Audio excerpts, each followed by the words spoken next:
I'm All just right. dying. You're just dying? Well, Yeah. your character's still alive, so at least there's that. And for the So time... far today. Yeah, that's true. So, for now... Alright. So, Paul, do you remember what happened last time? Should be pretty easy now that if you Yeah, guys saw that message of the day message of the pop day. I'm like, oh, my job, it's gone. up. No, so we made it to the city. Well, it's a good thing I can never remember. So Yeah. cellophane, Yeah. like cellophane, Mhm. cellophane. So we were in the city, and people had gone off to try to do different things, but none of that seemed to really be working out. So we all got back together, decided that maybe if we try to make our way toward this party, that it would be nighttime in that area, and we could go in like we would hope to. So we did that, and lo and behold, it did become evening as we went over to that area, and we went into the party because we did have the invitation. So we went in there and we're checking out the room. It was kind of a strange dance going on with multiple circles of people and lots of food and very high ceiling that was dark and we couldn't see what was going on. But we did manage to go and talk to the Viscount and trying to explain to him how we needed this ring. And he gave us tasks to do. He had somebody he had promised to dance with, these three people that he needed to get out of because he had somebody else he really wanted to dance with. So we said we'd help him out, and we were going to go off to find these three people, the lady, the trader, and the common woman. And as we started to look for the common woman first, we had heard some people talking about how they got pulled up into the rafters above, maybe by some webs. So Lauren happened to have a cloak related to spiders and put that on and climbed up one of the posts where he discovered what he thought was Maudette kind of wrapped up in a cocoon, and at the same time discovered there was some number of spiders up there. So set to fighting with them, and the rest of the group could see the light from the sword, and discovered that there was a ladder and some stairs and things to go up there. So we made our way up there and had a large battle with the spiders. It became larger with a dozen more spiders on our side. But eventually we dispatched all of them. All the summoned ones went away. And now we were left up here on this catwalk with the encased body and have to figure out if the person's alive or dead and where we go from here. All right. You're all standing up on this catwalk, looking over at this pulsing cocoon, and the dead bodies of spiders and these strange nightmarish ettercaps all around you. Suddenly the whole world starts to shake around all of you, and you find yourselves awake in the deck of the what the hell's the name of the boat again? The Starling? The Tesh Starling? The Tesh Starling. You're all awake down there. And Skywin Freeling comes walking down. He says, "We're here! Get this mook off my boat. The border forest is just over yonder."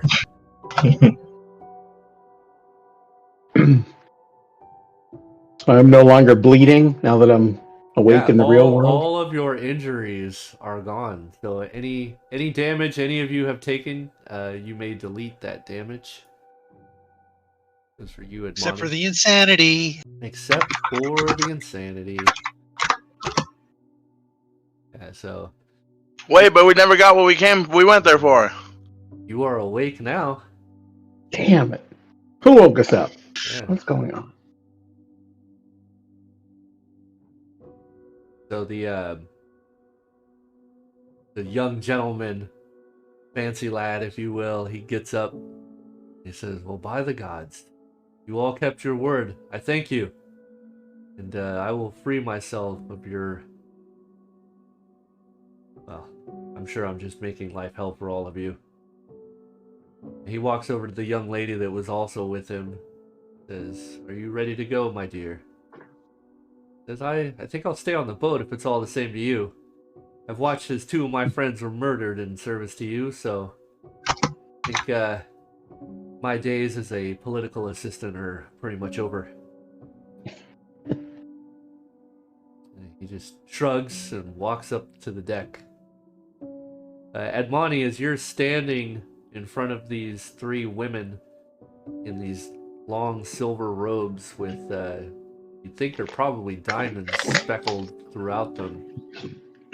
They both kind of look over your shoulder towards the river behind you.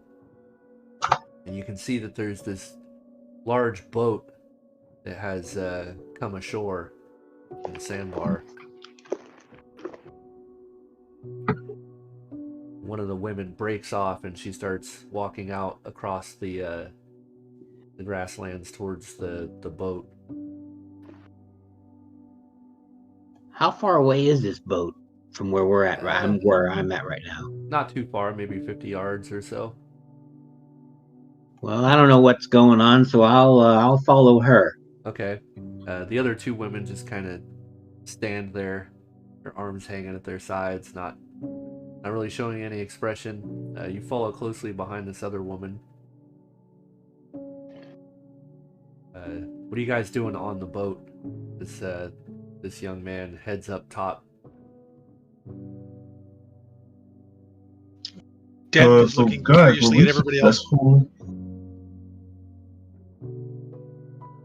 Now, when we do this, we come out of it feeling like rested and shit, right? Or no? You do, yes. Okay. So I'd probably just make my way to the up on deck to take a look around, see where we're at. Okay. You see. No, having no memory of anything, so. Yeah, the last thing you remember was walking through the streets of this very crowded dream city, and then you woke up. Yeah. As you get up on the deck with Skywin and this young politician, you see this large forest off to the north. It's just massive, and you see a woman in silver robes walking towards the boat. The fuck? Just behind her, let's see if I can look at Admoni's description here. Spoiler alert. You see a man just a little shorter than her. He's got some reddish robes.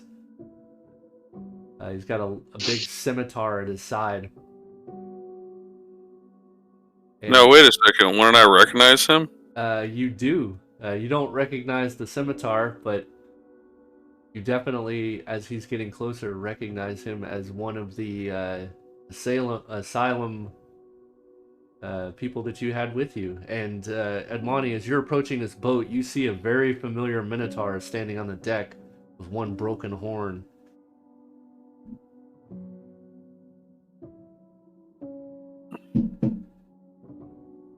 The captain, Skywin, she walks over and she lowers this plank.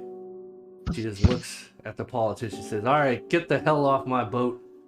He says, "You've been nothing but gracious to me, Captain, and I won't forget this. And I hope that you do, and I hope our paths never cross again." He just shrugs again and steps off onto the plank and starts walking down it. He gets go ahead. Den's gonna say to the nearest person, "Who the fuck was that?" What, just to one of the deckhands?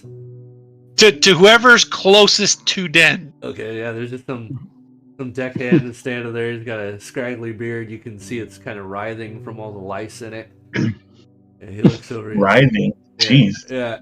He looks over and he says, "What?" And he just starts scratching at his beard. You can see some of the little critters are getting flung about. One of them lands on your chest. Flick it off. I take another step a little farther away, this time leaning away from him, go, "Who the fuck was that?" And I don't mean him.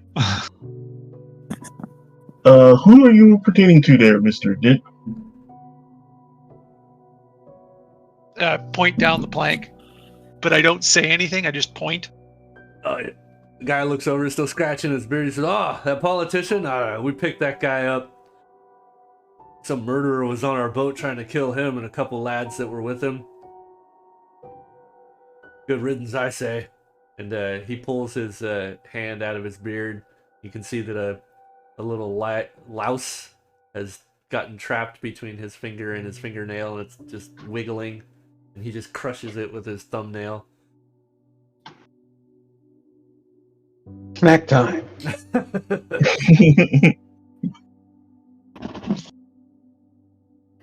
And he just walks off. So, the politician he was referring to was the NPC that just left that everyone wanted to get rid of, or is it Mr. Man coming towards us following the lady? What is this NPC you speak of? Yes, the young man that Skywin is telling to get the hell off her boat is a politician. That's Okay. Yeah. Well, I wouldn't know the importance of this. Yeah, you wouldn't. Yeah, that's why Dent is going, I don't know, who the fuck is that? All right. Well, he gets down the plank and stops in front of the women, or in front of one of the women. And Monty, you're about 4 or 5 paces behind. And she says, "You've made it. In one piece, I see. I assume that we have the patrons of this ship to thank." He says, "Yes, I'm pretty sorry that I had to get them involved in all of this, and I wish I could have got here of my own accord, but I owe them a great deal." As well, maybe we can assist with that. And she just looks past him and up towards the boat, and she says, "Good captain, would you mind terribly if I boarded your ship?" And the captain looks around. She says, "Where the hell is that paladin? Isn't this his business?" Then she looks at you, Bighorn. You can join the ship. He can join. Then she looks at you, Lethe. She says, "Oh, and you speak for this group now?" I might as well. Ah. As long as you take responsibility for her. Sure. Says, "I don't care." And she just walks off towards the tiller. The woman walks up the plank. And she looks first at Bighorn and smiles. And then she looks over at you, Lethe, and she says, "Who leads your expedition here?" He's not around anymore. But I can answer any questions you have. Oh, I don't really have any questions. I just wanted to thank you for assisting our friend here. Well, it was a group effort, so you could talk to the group. No need for a leader. I don't know where you're all headed, but I would sure love to extend out some hospitality. Sure. Skywin walks over. She says, "What kind of hospitality? We're short on time." She says, "Well, I could certainly compensate you for your time if that is what you need." And you see Skywin kind of like slurps up a little something, a little drool on the side of her mouth for a second. She says, I'm already hired. I cannot be accepting any more money. So I appreciate the offer, but we are on a tight schedule. Are we not?" And she looks over at you, Lethe. Yes, we are. "So kindly fuck off." You could be a little nicer. You said kindly. Well, you kindly be a little nicer.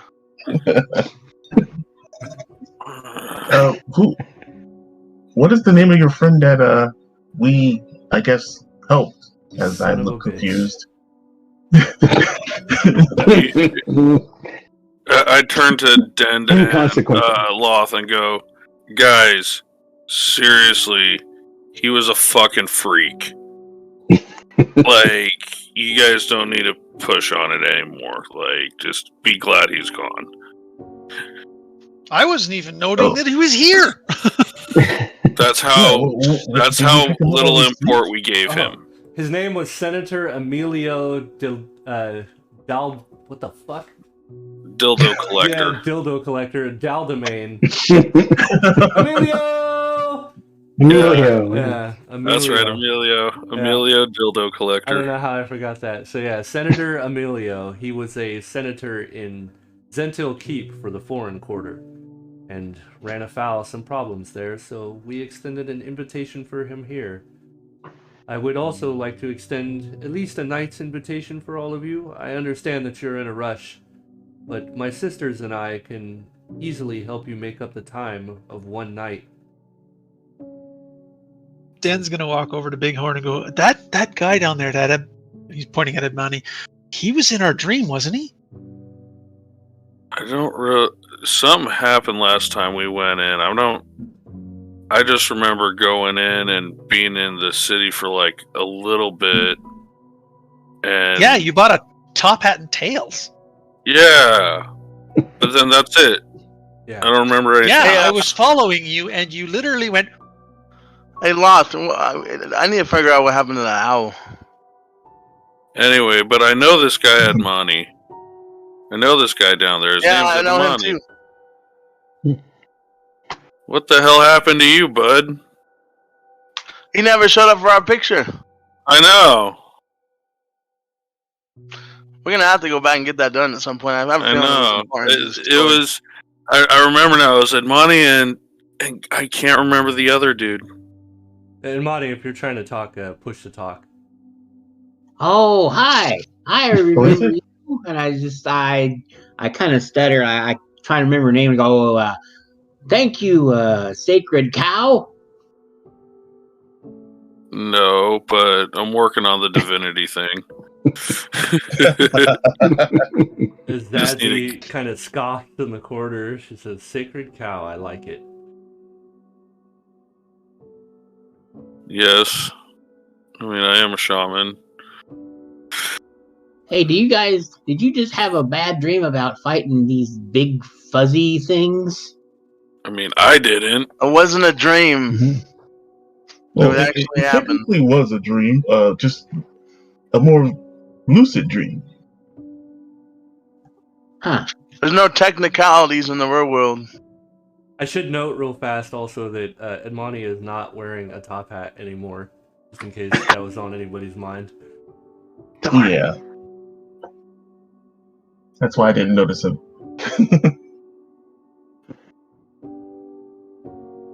Okay, so what are we doing from here? And we have to go back to the Dreamlands. No. We need a rest. I need to rest a little bit. The woman just kind of standing there looking at all of you, and she says, "What is this of Dreamlands? Oh, it's an amusement park. Is it?" No, I won't pry. I apologize. Just Dan's gonna say, land. "Don't." If you want to ask questions, it's the It's, bull that takes us there. Actually, it's a bull and me. We wouldn't have gotten there without my help. Either way, yeah. It's something we're taking a look into for our own sake. For science. interesting. So, would you all like to stay a night? Sure. Let us. Okay. I mean, like that's this one. And she kind of smiles at you, Lethe. You notice that her eyes don't seem to have pupils either. They're white, and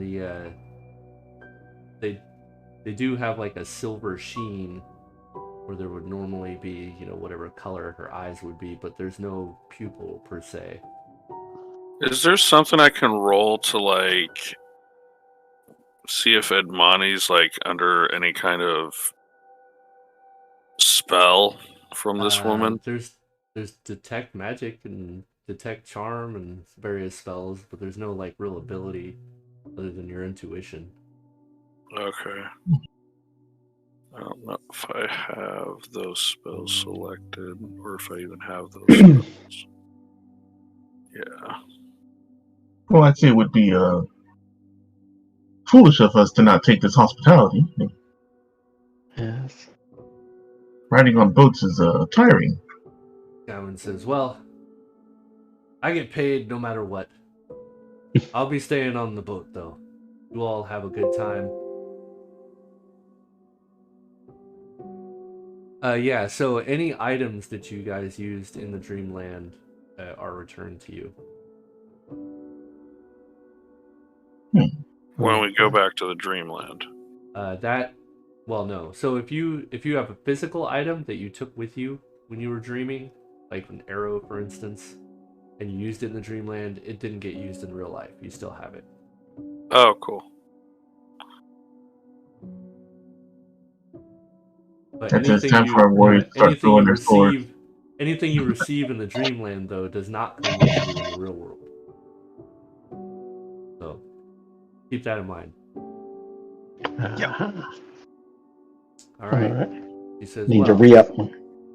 I will talk to my sisters, and we will make sure that things are ready for you. Please just simply walk into the forest whenever you're ready. The way will be made clear.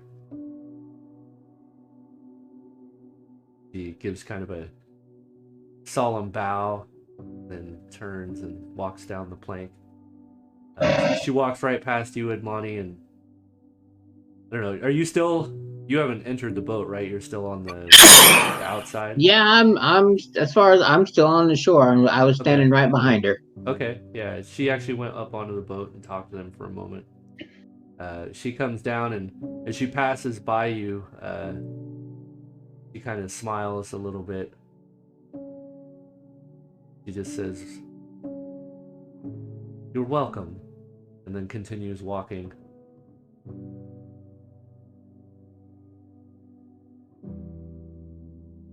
Well, that's pretty good. We helped a very nice senator person, and we get a little reward.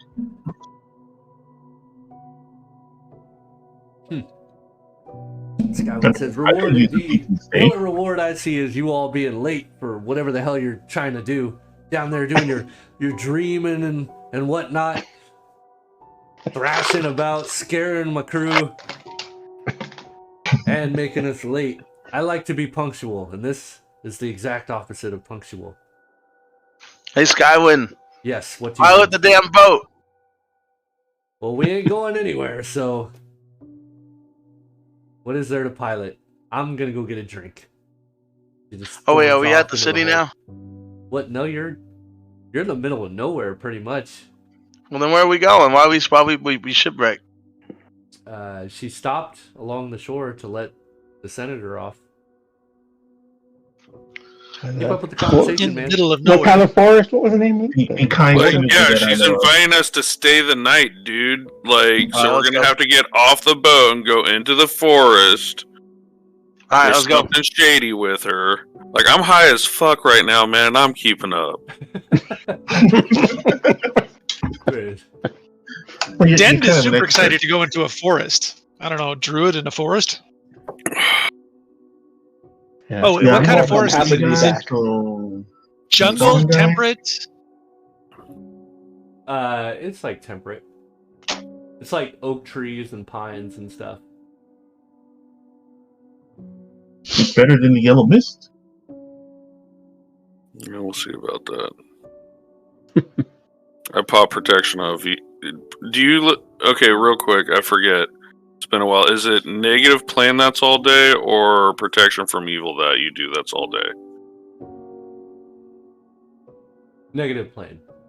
Okay, I need to switch that up then.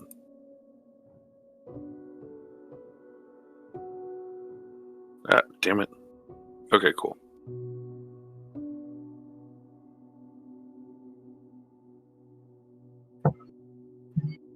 So we're in the border forest. That's right, the border forest. Anywhere near Dagger Falls? It's a ways north of Dagger Falls. North. So it turned up and headed between the mountain and the... Mm-hmm. Are you trying to find it on that virtual map or whatever?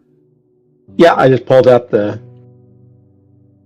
AD&D.org map. Yeah. Dagger Falls. I was just looking at that. All right. So what do you gang of Crazy's doing. Guess No, we're I thought going we into were at the a, I thought we forest. were at like a port town, so I was ready to walk out and There's partake none of that. this. But we're in the middle of nowhere with a forest. I don't know. All right. So The you forest guys, isn't nowhere. you guys head into the forest, and true to what she said, as you come in, there's these strange, like, white lights. They almost look like stars that kind of float around the forest path, and they leave this long trail winding through the game trail. Den is going to try and poke one. All right, you poke it, and just like if you tried to touch light itself, it doesn't really affect the little star. But you don't burn your hand or anything. As we walk, he's just going to keep poking at all of them that he sees to see if he can get a reaction from any of them. It's just, ooh, there's one. Ooh, piece of candy. Ooh, piece of candy.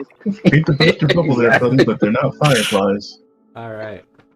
So you guys continue on through the forest, and I should mention it's pretty late in the day when you guys arrived. It's about dusk. So as you're walking through the forest, it takes about an hour to walk through, and the trees are very tall. There's this huge canopy overhead where you can't really see anything, and if it wasn't for these little sparkling starlights guiding your way, you'd be pretty worried about where the hell you are. But the forest itself has all manner of natural sounds. There's nothing incredibly ominous, but definitely if you wanted to hide out, this place would be pretty decent. Is it okay if I do a knowledge check of religion Faerunian or astral history? You could do religion check, yeah. While he's doing that, Den's going to try and tell everybody what the weather's going to be like tonight. Okay. So you do know that she was a follower of Saloon. That much was apparent. But you are not super savvy on Saloon's more specialty followers, and she definitely seemed to be one. And you've never seen any kind of divine influence like this.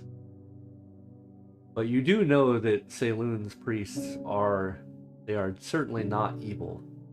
Though they tend to, relish the night. They are not like Shar. So Shar is the sister of Saloon, basically her evil counterpart. And Saloon is one of the oldest gods of the realms. Okay. Well, everyone, I believe that this is a serendipitous situation. These are a priestess of Saloon. I don't know exactly what type, but they're typically good. I believe that we are going to be rewarded with something good. And about the time you finish that statement, you suddenly come out into a large clearing, and almost as if daylight has come down on you, the whole clearing has this just luminescent glow, as the moon seems particularly bright here for whatever reason. And there are about 7 individuals circled around this kind of big bonfire. There are several logs around it. You see the senator he's already kind of perched up on a little stump, and there is one of these Saloonites seems to be examining him. And you see a woman come walking towards all of you as you enter into the clearing. Much like everyone else, she is dressed in silver robes with lots of diamond-studded, sparkly shit all over her. She has a cowl on, but as she steps forward, she removes the cowl, and you see in stark contrast to the first woman you met, she has fiery red hair and piercing green eyes. She has really done her face up as well. She has pretty elaborate makeup on and bright red lips. She approaches, she bows, and she says, "Welcome to our enclave." I thank you for rescuing our senator. Sure, we're quite happy to help the good senator. Now lean over to Bighorn. He is good, right? And she says, my name is Hadrana Ibren. And what are your names? I am Loth. Loth. I can't remember the last name at the moment, but I do know that one. Follower of Denir, I see. You are most welcome here. And your comrades? And she kind of like looks over at you, Bighorn. She says, interesting. You travel with one of the Minotaur folk. I am going to assume he will not be a problem, or he would not be traveling with the likes of all of you, I would assume.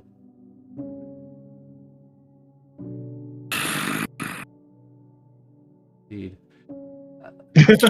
Please, I don't mean to offend. Please come. We have food and drink available for you all. I can assure you, you are most safe here. I would love to hear stories of how you came across the senator, if any of you are willing to regale me with such a story. Real quick, Frankie. Yeah. Could I use either survival or tracking on our way in from the forest and keep an eye on things, or is it just too magical? No, you could do that. For me to keep a bearing. Nope, not too magical at all. What would you like, survival or tracking? Probably survival, because you're not like trying to hunt anything specifically. Sounds good. Come on, baby. All right, cool. Yeah, you got a pretty good idea of where you went. You don't think, even if the little starlight guides were gone, you're pretty sure you could find your way out of here again. Cool. Thank you. But yeah, I'll follow them and see what they have to offer. All right. The first thing you smell is sweet mead as you approach the fire, and it looks like they're roasting up some duck. All right. And she takes a seat over on one of. There's, like I said, there's several logs that have kind of been positioned around, but there's also various stumps from old trees that have been cut up. Anything my size? Yeah, there's plenty of stuff your size. Alright, I'll get a cup of meat or whatever they're offering and take a seat. So Hadrana, she kind of looks over the group and she says, one of my sisters had mentioned that you had spoken something about traveling in the Dreamland. Is that true? That is correct. We had actually just come from that land. We were at a party with a Viscount in one of their major cities. Damn it, I missed the party. Indeed. And Fuck. How did you come about the ability to travel? Books. Books. Well, mainly you have to have a touch with the spirit realm, which our bull friend here does, and then I pilot his mind to focus on a certain area so we don't end up in the wrong place. They're very similar in their ways of accessing those planes of existence, the spirit world and the dream world. The whole reason we're doing it is somebody did us wrong and sold our lives off to an entity in this dream world. So you are able to travel at will? No, it's pretty strenuous still. We barely started to practice it. I could take you if you wish to go. Though I am intrigued, I try to keep my own mental state here. The dream world can be a dangerous place. Exactly. We all travel there in some way, but most of us keep our full consciousness away from it. We only allow our subconscious to travel there. Yeah, we have our bodies reminds here. me Lefay, the eyeball thing. What? Anything else happen? I don't actually know. I sent him to my mind, and then he never came back. So I don't know. I don't know if he's. Let me see. Actually, let me recollect on my knowledge of how that works. The mind maze.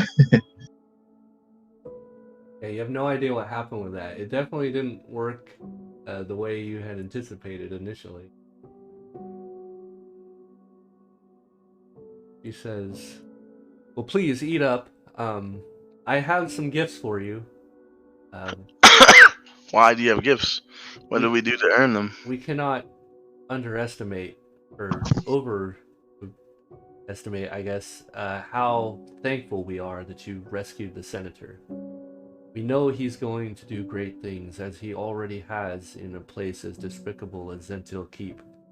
And we would like to extend our influence in Daggerdale, though our church has struggled to gain a strong foothold there. There is a church of Tyr, but even it struggles. But Daggerdale even needs laws, so the church is at least somewhat welcome, but they see no reason to allow us. So the meager followers we have here are all that we have been able to collect. And I know people suffer there. But that aside, please accept these gifts. And she pulls out a small leather satchel, and inside you find a ring. I just need to oh yeah. Inside you find a ring and a wand. She says the ring will protect you pretty substantially from various spells and attacks on your person, and the wand itself can steal the enchantment from others.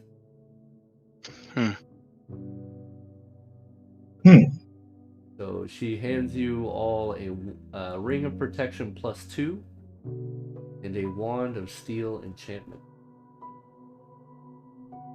Put in the party sheet now. And the senator. There's a ring of fire resistance in there. No one's taking it. Nobody's taking that shit. She says, I can also offer up our services if you have any healing that needs to happen, or if you have any any items that maybe you are having trouble finding what they do. We can assist with that as well. Oh, I do. I have tons of them. And Emilio steps up. He says, I don't want you all to think that I am also ungrateful. I'll be damned if I'm going to have these good priests do all of this in my name. I am not without my own finances, and though I do not have any with me, I do have connections in Daggerdale. There are those that owe me favors, and I can promise you that with my name and my word, they will reward you as such. And he sits down and he starts writing something out on a piece of parchment.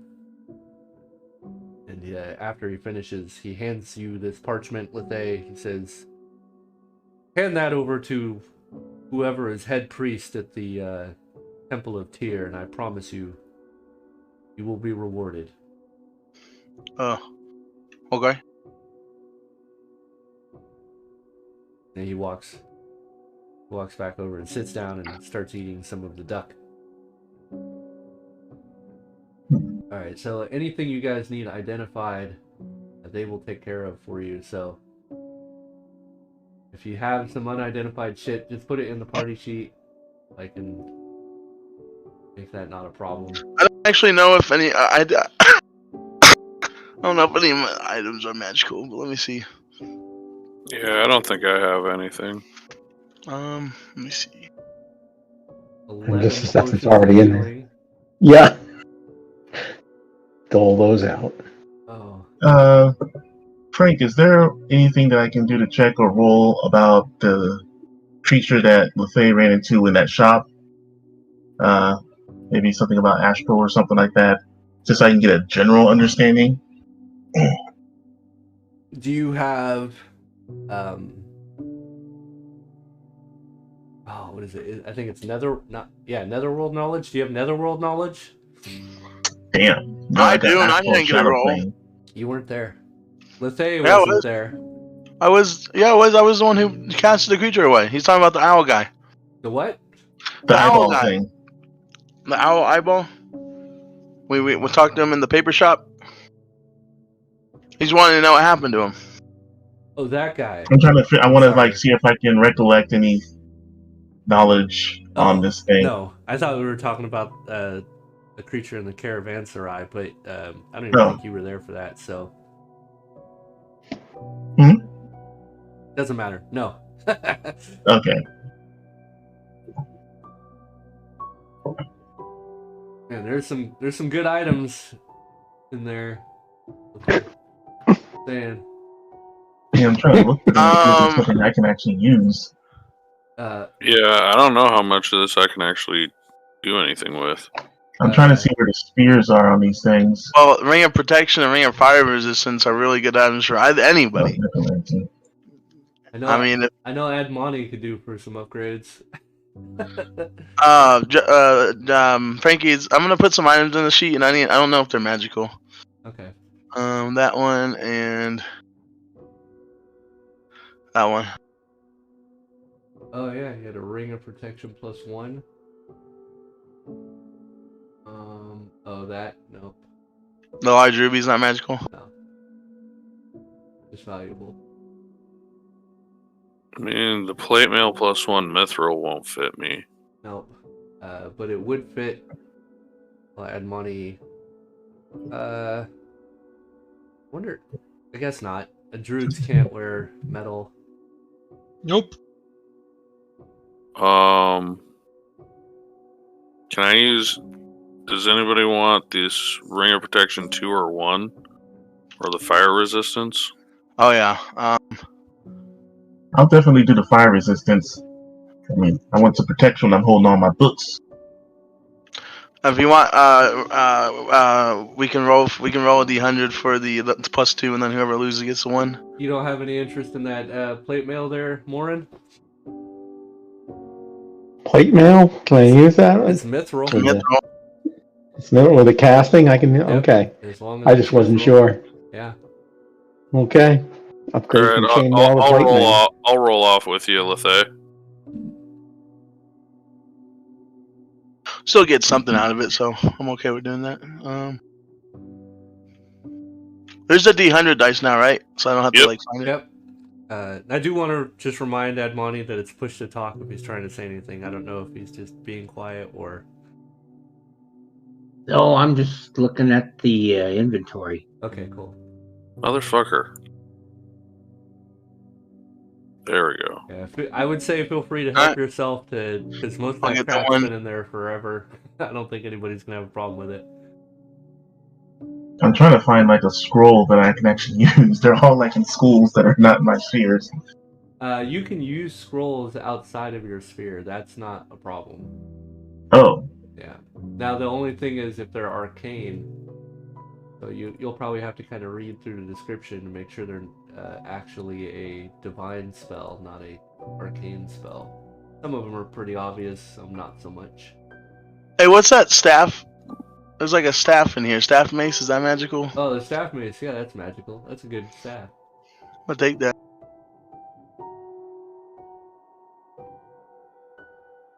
She immediately takes the holy symbol of Cyric and throws it in the fire, though. Somebody gonna take the other psychic surgery scroll? 'Cause I have one of those. Yeah, I don't know which of these scrolls I can use. There you go. Because I can only do, like, quote-unquote divine stuff, right? Yeah.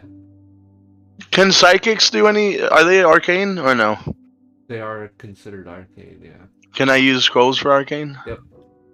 Because we have so many fucking scrolls. Yeah, a lot of scrolls. Yeah, I'm trying to get me some of the scroll action here.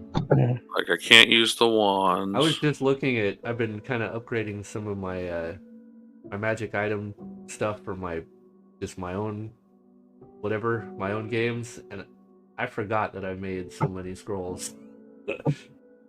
Like, There must be 2,000 spells in there. I don't know what the hell I was doing that allowed me to just tap, like, just zone out and make all of those. But Composite longbow plus 3 strength. Man, I don't use bows. Now, how do you know what's an arcane and what's a divine? Would it say it on the scroll, or do you just have to know the spell? You'll have to know the spell. In most cases, if it's a spell that are like both arcane and divine, then it'll work for both, like detect magic, for instance. But if it's if you're not sure, you'll have to go look. So I would say just type in the spell name in one of the spell lists, and it'll tell you. You can also open up the spell and go to the powers tab. Yeah, that has the spell. That has the spell on it. The only issue with that is I had to change the type. Normally that would say arcane or divine, but I changed the type to a number because when you do that, it makes it so it's got an actual caster level. One thing you can do, if you open up a spell and you do what I said, where you go to powers and click on the spell, if you see that there's not a sphere, then it's arcane. So that's a pretty good indicator right there. I hope that made sense.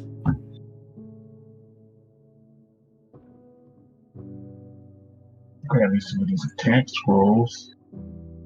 I can tell you right now, just looking at these, almost all of these are arcane. Yeah, I got some a while ago, but... Oh, yeah. It says Source like Wizard. Shapewood, Sanctuary. Yeah.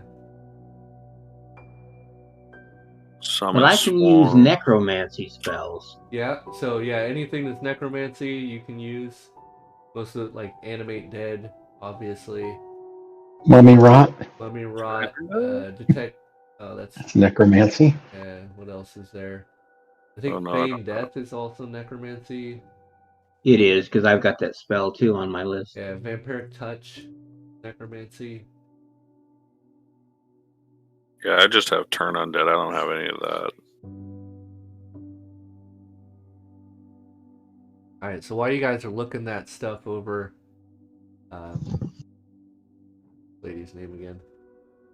I take a whole duck to myself and start munching on it. Alright. Hadrana says, so you mentioned that the ritual is difficult. Is it... How many times would you say you've all done this? Just twice now. So it sounds like it's... Yeah, I had to do over a week of fasting and quote-unquote meditation to even get to that point for the first one. Sounds not unlike the rigorous meditations that our clerics have to go through. I think I could probably assist you. If you were all willing to travel into the dream under our supervision, we could help you harness your abilities and allow you to move in and out of the dream worlds more freely. You hear that as soon as she says this, some of the other sisters of the Enclave start kind of murmuring, and one of them kind of giggles. And she immediately shoots them a glare, and they all stop. Is there something I can roll to see if she's bullshitting us? I mean, you could make a wisdom check. Anybody check? No, you think she's pretty sincere, especially after how like stern she just looked at her followers. Okay. She just genuinely seems to be curious about her dream walk.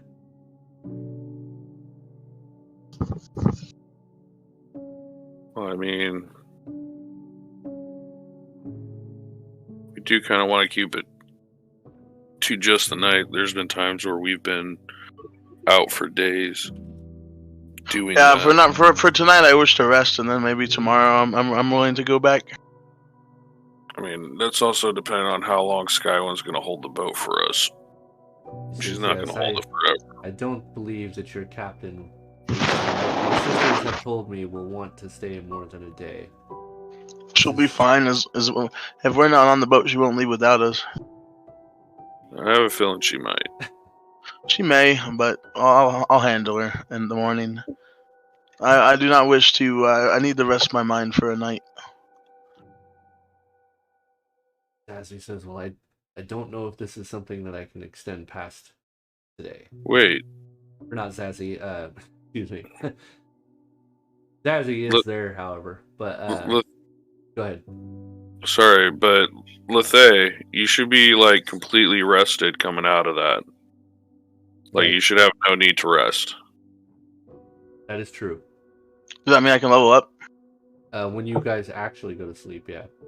Which I will allow, like, if you're going into the dream state, that would be considered going to sleep, and I'll let you guys level before you enter in. But I see what you're getting at. I guess we can go in now.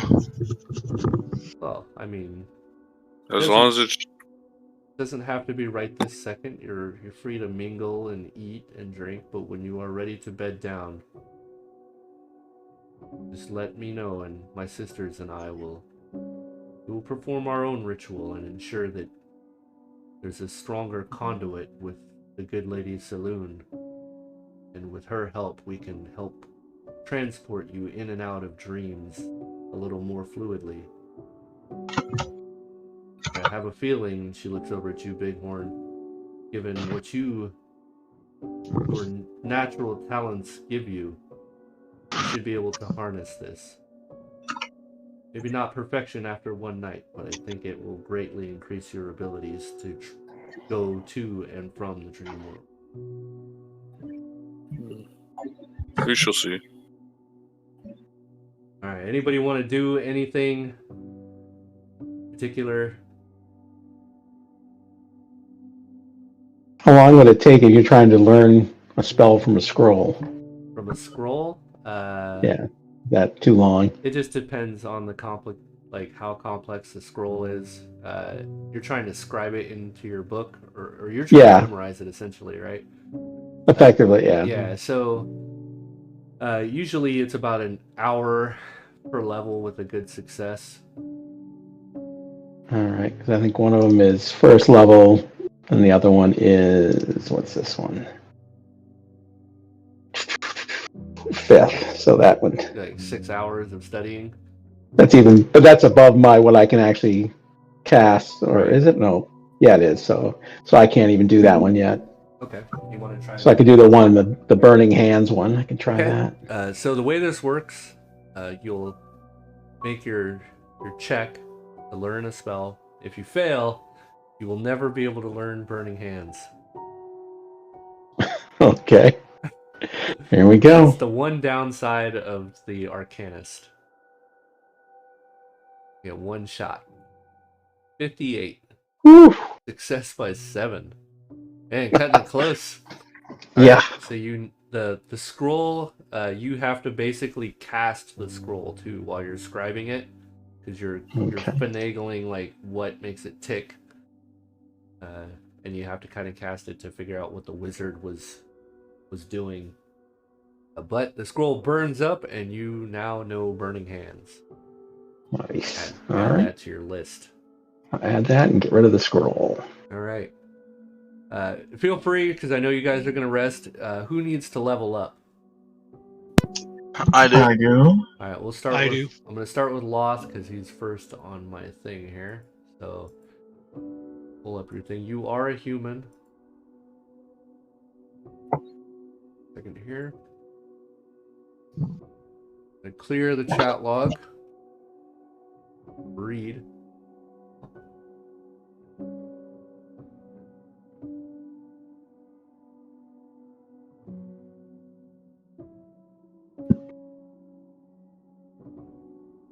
Right, you have leveled up and you gained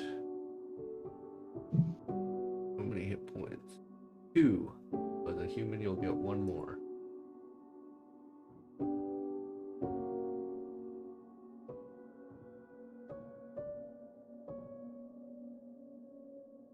Right, that. Poor big muscle guy. I'm not that durable. Pretty durable. Let's see. Spell. Oh, you gained a 6th level spell. Ooh. I believe. Oh, yeah. You've already got up to level 7 in here. I see.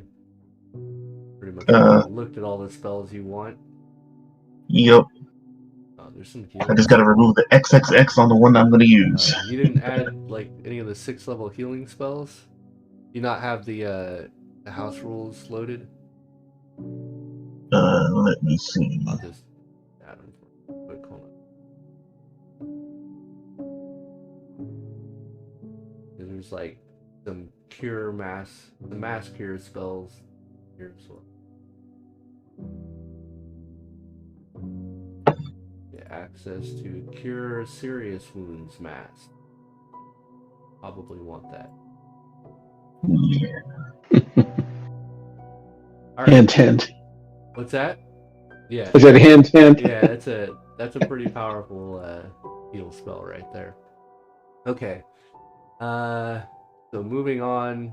Den, did you say you leveled? Yep. All right, real quick.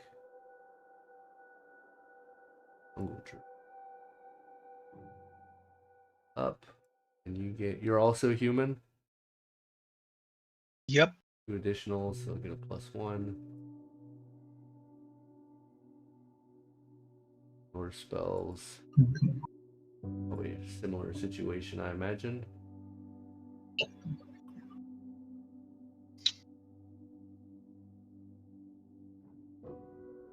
Yep, you gained access to a 6th level, so I'll drop that healing spell on there for you, but probably go through and look at the spells you have access to and add whatever else you think you might want. I do notice that we missed some. You missed what? We missed something. The languages of the jungle at 3rd, 6th, 9th. I'm supposed to learn additional languages of tropical forests and swamp creatures. Okay. Well, feel free to pick those. Right.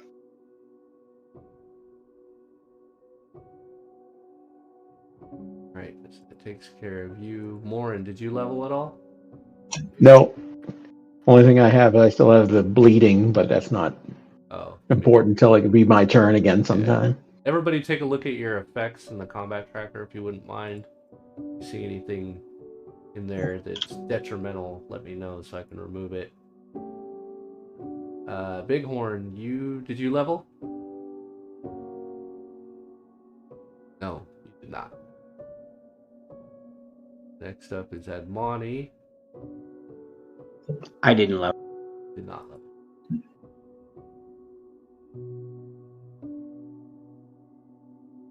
Really close though. Oh my goodness, you're like right there.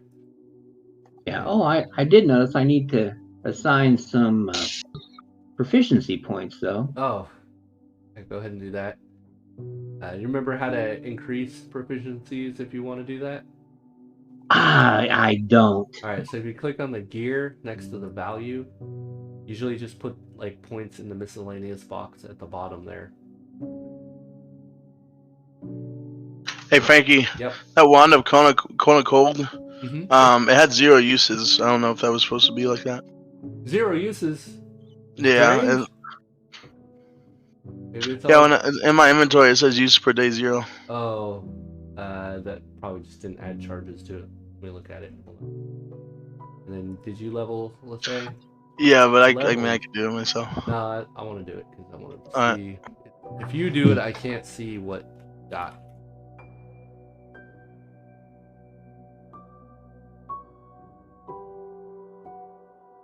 Alright.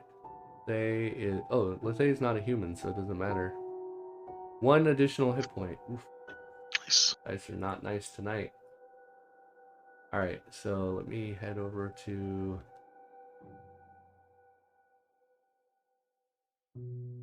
He's good.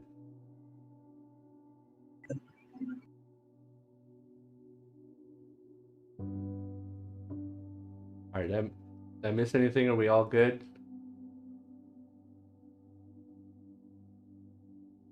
Anybody need assistance with anything on their character sheets? Just trying to Mhm. It's all find where it good. says how many spells I get. Okay. Oh, how many spells Don't do be- you get? Yeah. You have let's yeah. Oh, looks like you My found sheet's going whack, bro. And do skills go up at all on the level? Or sometimes every few levels, not every level. Okay. What It do you says mean? I got 21 non-weapon proficiency points, and I only used 11. I don't think I got 21. Nah, That seems like it should be 11. I don't know. Oh, you know what happened? I was trying to type and I must have been Oh, it should be auto-copying. 12 because I get an extra one at this level. There. But yeah, that was weird. I don't know why I did that. Oh, and you asked about that The wand. wand, yeah. Let me take a look at that. Also, What's up? for my weapon proficiency, I have 2 points left over. Am I able to increase one of the 2 weapons I have with it still? By one more level? No, you're not a fighter. Okay. Oh, I just need to. I never gave it however many what do you call it? Charges it has. So let's find out. It has 3.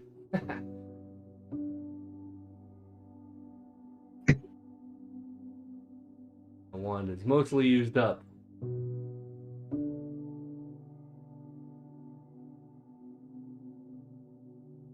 I'll let it go.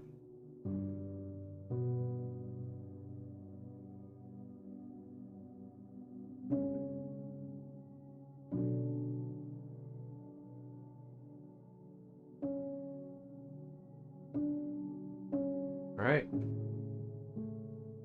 That should be good. Alrighty. It's time for a break. Let's do a break for 10 minutes, and then we'll get ready to go back into the dream world. I know you guys you've been missing it so much. We're gonna party it up. That's Get right. people to dance with. That's right. Sunset Waltz. Let's go. Alright, see you guys in 10.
All right, so we're back. So you guys all laid down after a long night of conversing and just really getting to relax. It's been nice to like relax on dry land after being on this kind of turbulent river for so many. It's been a few weeks, right? Yeah, something like that. Been out there for a while. We just add new day notes.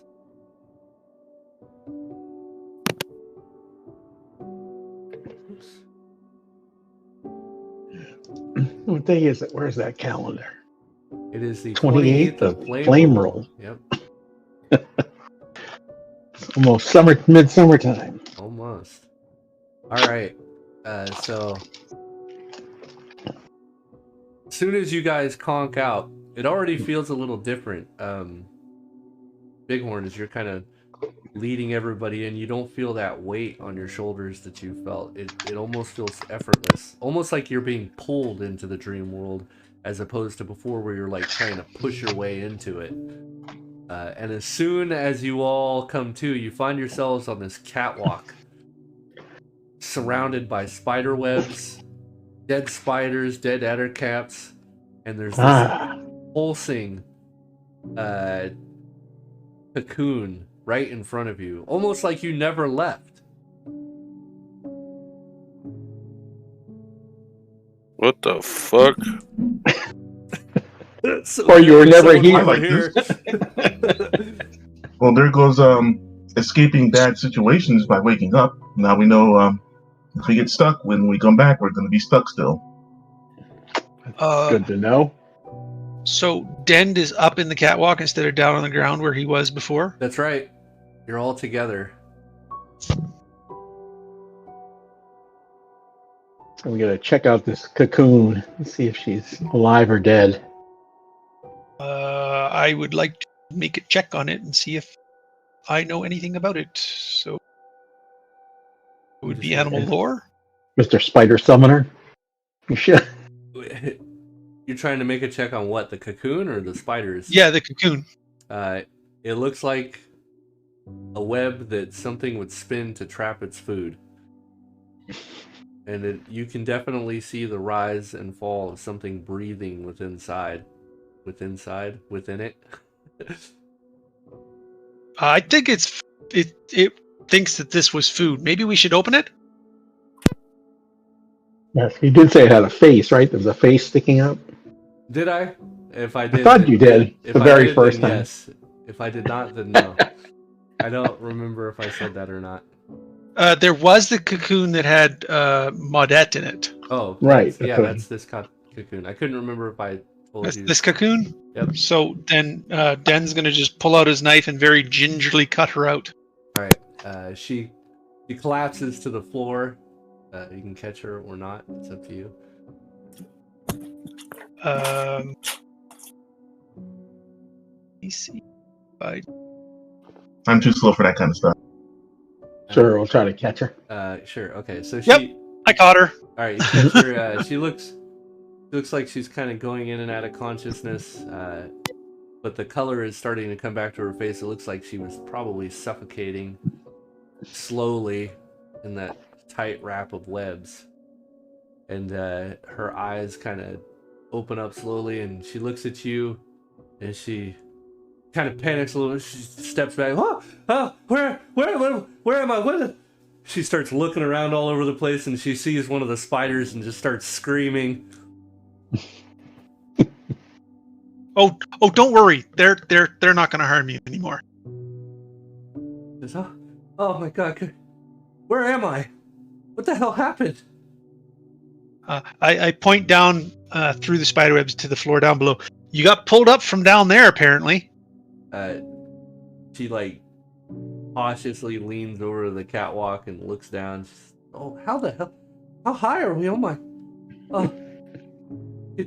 Who are all of you?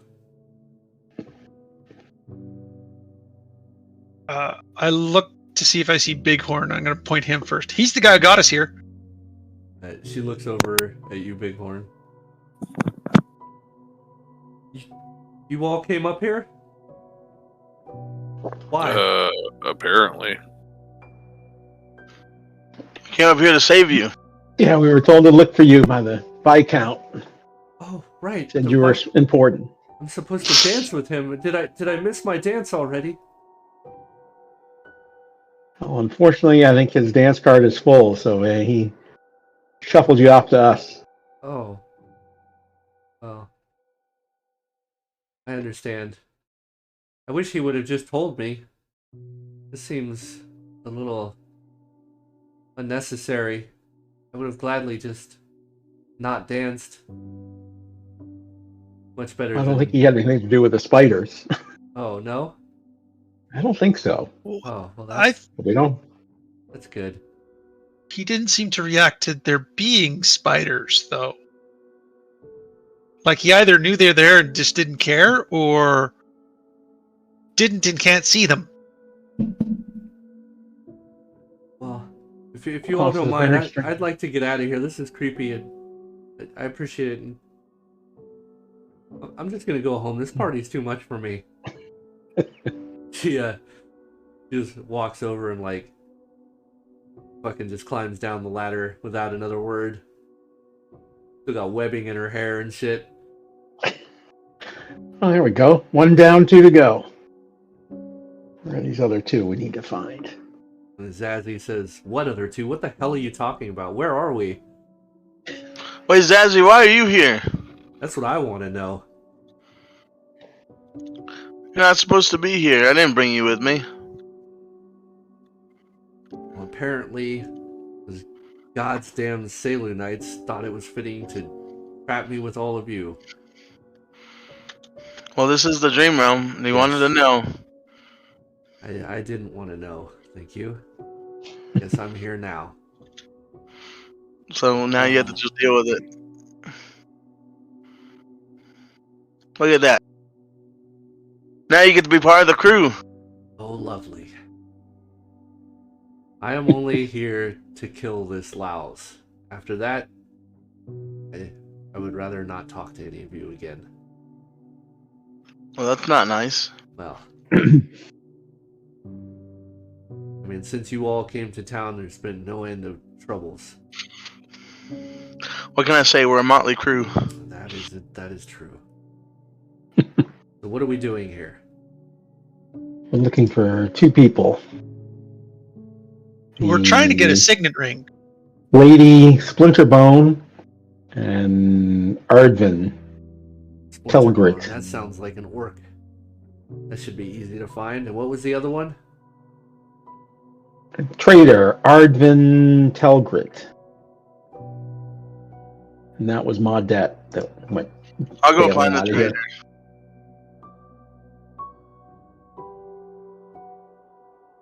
Oh, judging from this, something probably happened to them too. So we should go see what we can find out. All right. Probably back downstairs. Yeah. Do you guys head downstairs, or do you guys want to do anything up at the catwalk? I'm going to search the spiders to see if there had anything of value in anywhere in their pockets or on them. Yeah, on their pockets. They got venom sacks. You want that? You bet. That sounds like fun. You're certainly welcome to try to extract a venom sac if you want. Without poisoning yourself? How would I do that? Do you have any kind of survival? I have animal handling, animal lore, healing, herbalism, and weather sense. You don't have survival, huh? I would, being that you're a druid, I would let you make a wisdom check at half. Okay. Just know if you mishandle, you poison yourself. A failure by 1, that's not good. That's not even halved. Yeah, that's not even halved.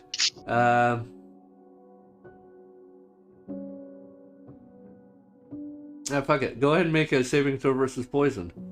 As you're fucking around with this sack and you get pricked by one of the fangs, but luckily the creature is inert and you don't get injected with any venom. But the egg sac is destroyed, or the venom sac is destroyed in the process. leaking this kind of blackish green ichor all over the catwalk. Like to try again? No, Denton's gonna go, well, that was fucking useless. Anybody got some water?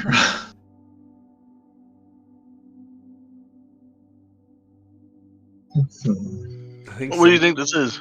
I think somebody's got like a canteen of like everlasting water or a jug of it or some shit. Oh yeah, I'm pulled out. You rested, so we should have got our spells back. Yeah. Let me give you guys a rest so you have all your spells and shit. All right. So you guys are heading down to the bottom floor. All right. It is super crowded down there, as I stated before. But for those of you that weren't here, this ballroom travels on impossibly long. It's like 100 feet, maybe even a couple 100 feet wide, and probably about 300 to 500 feet long. There are pillars that kind of separate the center of the room, but not enough. Like, it feels like with the amount of pillars that are in here and the sheer size of the room that it shouldn't be able to support the structure itself, and you would think that it would just kind of collapse in on itself. But alas, that is not the case. There is also this kind of ominous orange glow that's coming into the whole place from the open west windows, where this perpetual sunset is just kind of illuminating everything.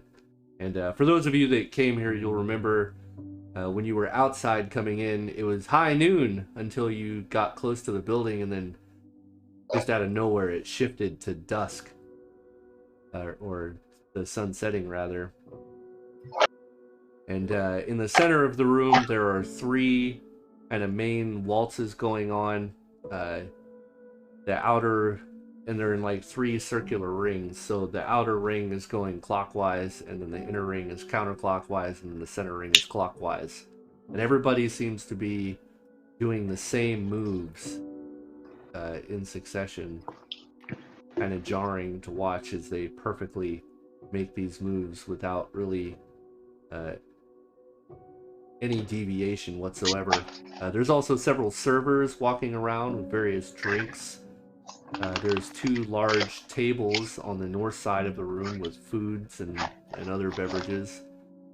As you guys walk over, a young lad walks over, and he said, "Baked bun, would you like a baked bun?" He's got this big silver tray with all these little steaming hot buns on it. I'll take one. Yeah, I'll take one. All right, I like baking my buns. Yeah, big one for you. They're fucking tiny. They're like half the size of a slider. I take 5. Just grab a fistful of these things. Yep. All right, they're pretty good. The kid just kind of wanders off as he watches him, and says, "So what's the plan?"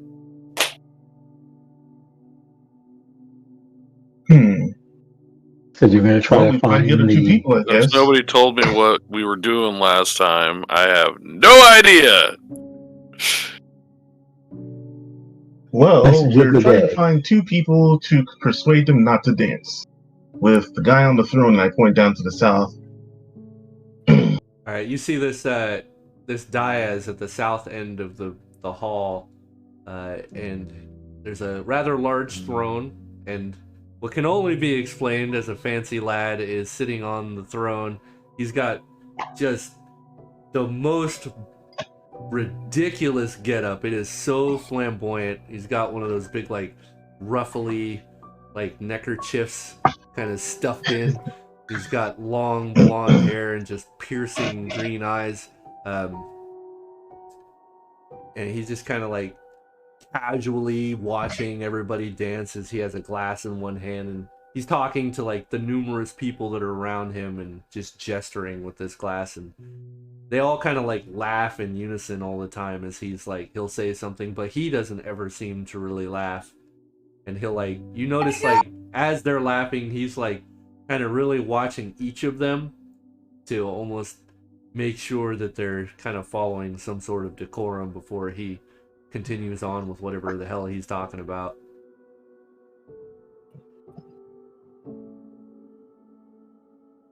I must say, guys, I'm a little perturbed by the structure of this place. It's very well structured. Zazzy just scoffs and I'm gonna go get something to eat.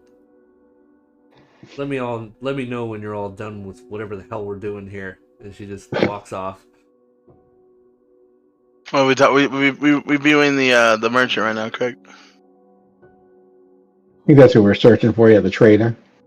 How are you gonna go about doing that? All right, I'm gonna just ask around. All right, if you're asking around, go ahead and give me a diplomacy check. Oh my god. Woo, a charisma check. I think diplomacy is a skill if any of you have it. In this All group? right. Dend coming in hot with success by 13. Who would have thought the jungle wizard could talk to people? Dend, you walk over, you see this huge Amazonian woman, and immediately lock eyes with her. She's like 6'5", just built like a brick shit house, and she's got there's like three other guys, all like half her size, standing around her, and they're just like, you can tell they're all trying to get her attention, and she's just like, "Ugh." And then she just looks over their head at you, and she just like fucking grabs one of them by the side of his head and just like pushes him out of the way, and he just stumbles to the floor, and the other two laugh at him until she shoulder checks another one out of her way and makes her way over to you. And she says, "Wow, look at you," with a real deep voice. Says, You're more of a man than anything I've seen in here. And what's with this cat?" And she takes a knee, starts scratching your cat behind the ears. Oh, this is Panty. He's a cuddle bug. He loves, and Panty's like literally rolling on, showing his belly and going, yeah, let me do it. We're looking for someone, a merchant. I'm sorry, I really bad with personally. So what was the name again? Keep trying to write it down, but you guys say it so quickly and move on. Arden Allegrante?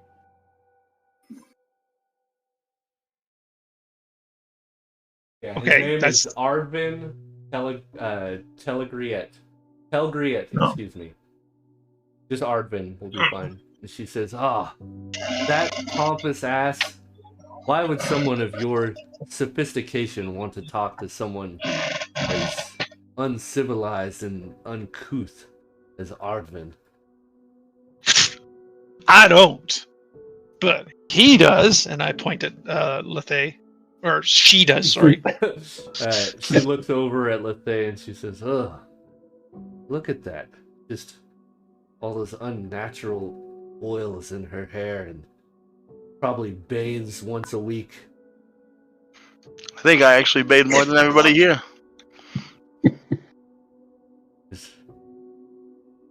this the crew that you allow to hang with you, to walk in your presence? Someone of your taste and stature should not demean themselves by letting such lowly, civilized vagrants take such a sculpture. You do remember this? She runs a hand along the side of your face.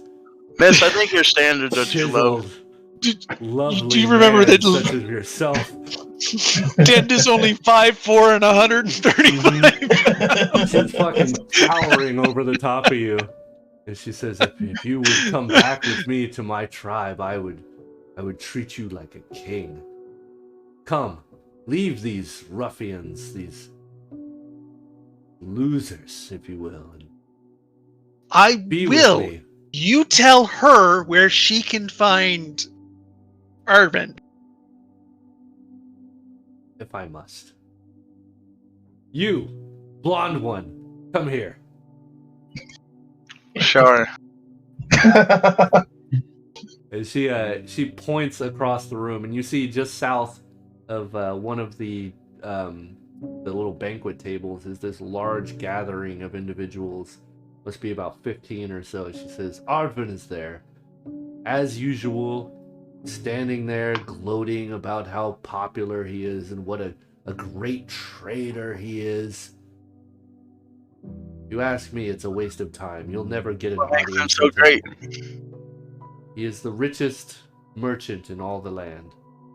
Travels from area to area, though usually he doesn't come to the Viscounts' festivities. This is the first time we've seen him here. I see that angers you. Yes, he does not deserve a place here. He taints this hall with his very presence, much like someone's followers. She looks over at you again, Den. I don't think you belong here as well. I most certainly belong here. The Viscount and I have been friends for a very long time. And I got invited specifically by the Viscount. I introduced him to his beloved. I saved his life just now. I doubt that. Well, I doubt all you want. Well, she walks over to you, Den, and she says, You're both pretty. when you're done mingling with these sorry excuses for life, I'll be over there. Oh, no. I'm going with you. You told him. I said I would go, so we're She going. grabs you by the wrist and drags you onto the dance floor. Dan just giving a big thumbs up at Lethay as he's being dragged away. Right. She just wanna immediately go. like pulls you in and plants two big ass banana hands on your ass as she starts dancing with you. That's the end of him. The last thing I say before I'm dragged away is, Panty, guard Lethay. All right. She smells quite good, by the way.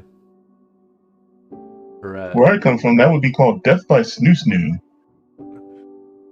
all right. So what's the rest of the group doing? I'm gonna go to that trader. All right. So Lethay walks across the hall. Anybody else going with him? Yeah, I'll go with him. I'll go. All right. You so the group of you go over there and you see this just gaggle of individuals, and right off the bat you can hear that it's just like one sales pitch after another, and you see kind of in the middle of the crowd is this he's not super tall, he's probably about 5'10" or so. He's got dark skin, he's got short dark hair, and he's got this neatly trimmed goatee, and he's just kind of looking around. Every once in a while someone will like come over, and you can see that he definitely has some like a handler. He'll be like introducing whoever it is, and then he'll kind of wave them off, listen to their shit, and he'll be like, oh, whatever, just get this ruffian out of my sight, he's not worth my time. And they just bring in the next guy, and it just kind of rinse and repeat of this going on. I'm gonna go over there and try to get myself introduced to him. All right, how are you gonna do that? I'm just gonna walk up to him, or the handler. You gotta push your way through like a Yep. mess full of people. So you're gonna try to like muscle your way in? Yeah. All right, give me a strength check. You're immediately getting looked at. Like people are like blocking you out. They're getting closer, shoulder to shoulder, as you try to push your way in. Bighorn, you can definitely see Lethay struggling here. I walk up and support Lethay, make the way to the front. All right. Strength check. Do you have intimidation by chance? I don't think so. Is that a skill? There is a proficiency for intimidation. You don't need it, but it would give you a bonus. Yeah, no, I don't. Yeah, I'll tell you what. You can either make strength or charisma, whichever is higher for you. Probably strength, I imagine. Yeah, my charisma's my trash one. Nat, Wow! Nat 20.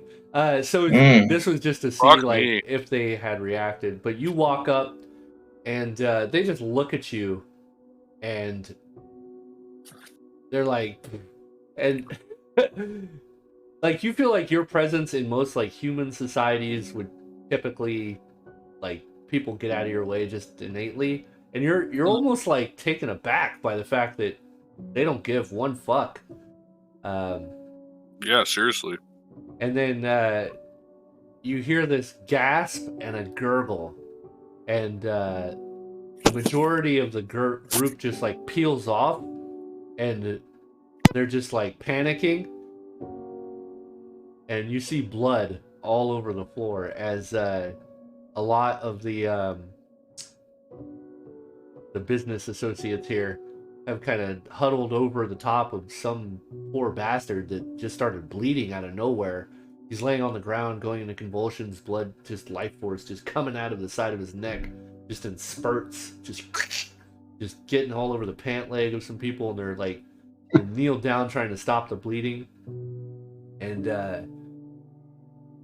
everybody but Ardvin is like trying to help this guy. Ardvin just looks over and he says, "Oh, that is most unfortunate. Well, at least I can get a drink finally." And he just like moves away from the crowd and walks over and grabs some sort of glass of some dark brown liquid, standing over there drinking it. You see, just out of the corner of your eye, you notice Zazie is standing over near a pillar, and she's wiping a dagger off against her pant leg and sheaths it. Alright, I'm gonna go through the line, cut through the line All right. while everybody's distracted. You walk over. You see the man, Ardvin. He's like putting the glass up to his lips, and he sees you, and he rolls his eyes and says, "Ah, for fuck's sake! What can I do for you?" So I hear you. You are the best trader in all the lands. I'm gonna try to add as much like don't give a fuckery to that tone as much as possible. He says, "That's what they say," and he just puts back a good gulp of this liquid, just taking it all back, and then he just drops the glass on the ground and it shatters, and he grabs another one that's already full. Well, I do wish to let you know that I don't care what you are. Well, good. The feeling is mutual. Are we done Now, here? no. I wish to ask you something. Ah, I want to show you something that's you actually might be interested in. It might be worth your time. I doubt that's the case. I'm gonna bring out the large ruby. He drops the glass and looks at it. Says, "What? Where did you get this?" I got it from outside of this realm, He narrows his eyes at you. in the material plane.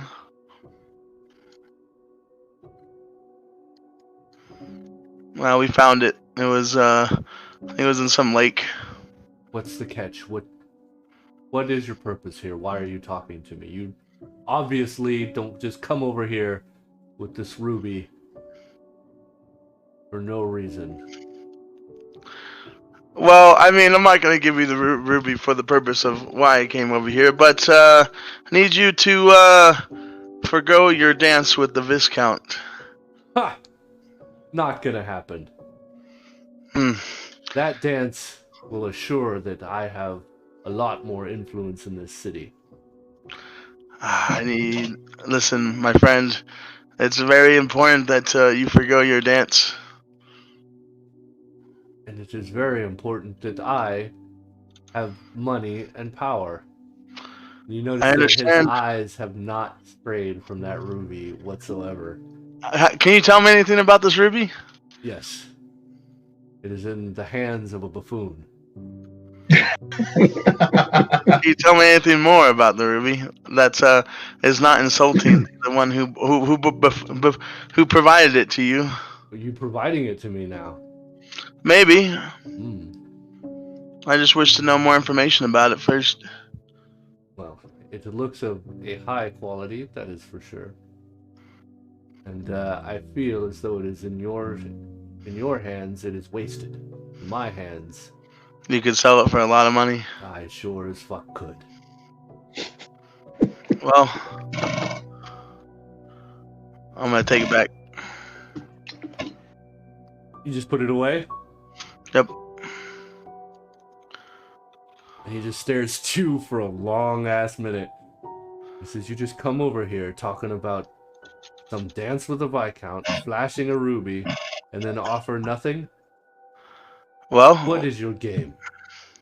you have clearly made it a thing that you are not willing to work with me. I have not heard a proposition yet. Well, what? I mean, but people, what you want things on my mind? Is that the kind of business you do? No, I deal with money. Well, fortunately, this ruby bears importance outside this realm. So, I just kind of want to know a price on it. I've been trying to get it appraised for a while. You want money? Well, what do you want? What would be enough to get you, besides the gem, to get you to agree to forgo your dance? 2 gems half that size. 2 gems half the size? Yes.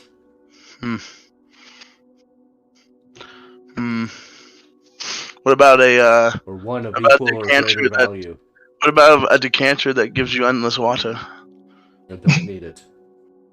I have endless water right here. And he walks over, he just reaches over and grabs another glass of liquor.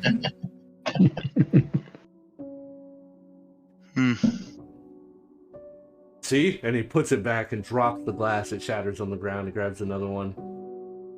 And you notice, like, each time he does this, just out of the corner of your eye, you see one of these young boys come over. They have these silver trays, and they just keep putting glasses of liquid out on the little table here.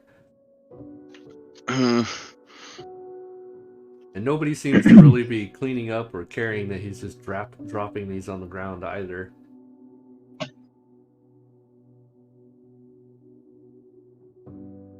He holds the glass up to his lips, puts his pinky out, and sips it like a grade A asshole. Just staring at you, locking eyes. Pulls the glass away. I'm guessing you want the ruby for your silence? Silence. For your forgoing of the dance? Yes. Give me the ruby, and we will call this... We'll call this deal done. He drops the glass, puts his hand out. I will give him the ruby. He just looks at it, smiles, as well.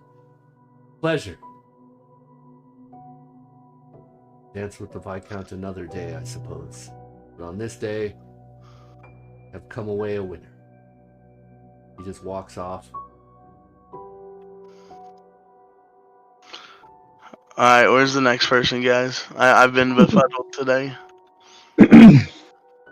Oh, Din's with the next person already.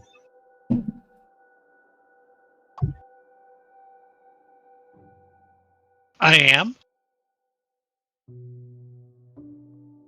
Aren't you with Whitebone? With an Amazonian lady. Yeah, it looks like she could be a Breakbones. But you haven't even asked her name yet. And she's like, got your feet up on top of her feet.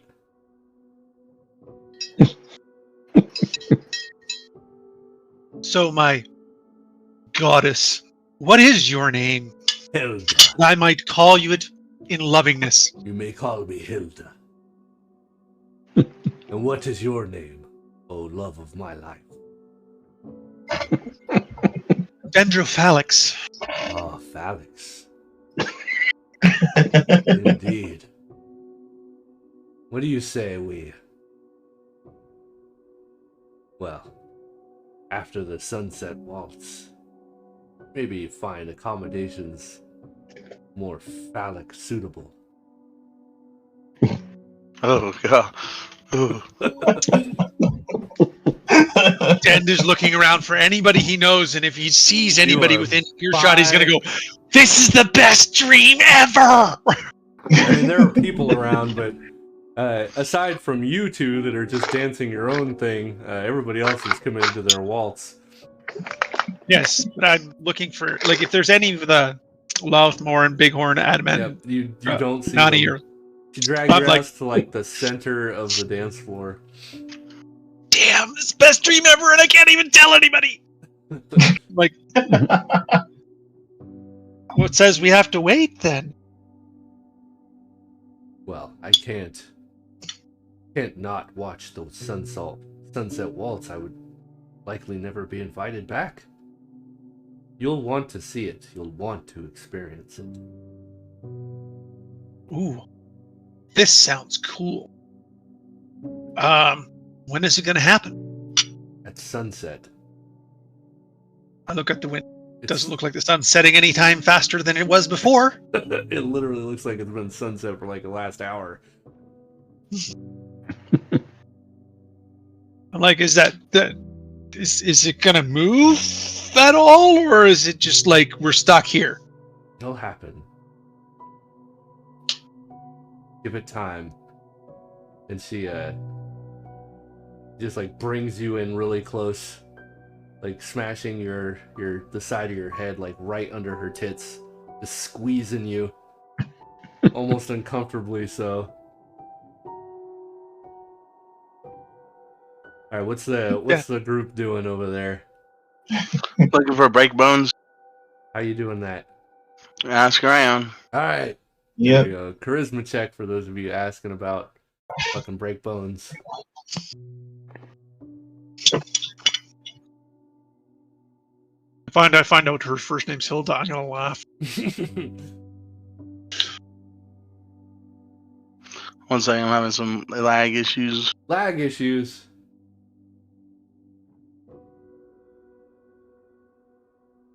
And it's not break Live bones, action goddammit, Austin it's splinter bone. Who started saying break bones? Yeah, I'm saying it. You did. Wait, we're breaking some bones. I pull out my hammer and start swinging. I apologize. It's splinter bone. I thought it was Winterbone. Okay. All right. Oh, splinter bone. All right, I got my straw. I got my sheep now. All right. Loth again. Oh, here we go.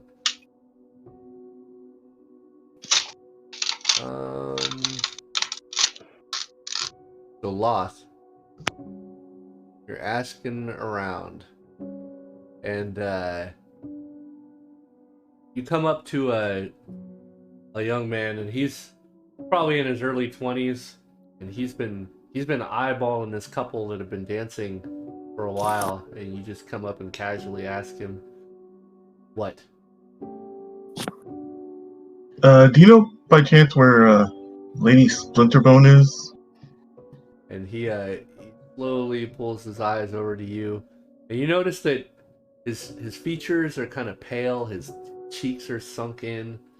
He looks kind of just emaciated and like he's not full. Whatever it is, something is wrong. And he just points, he says, there, and he's like shaking his hand like he's got Parkinson's.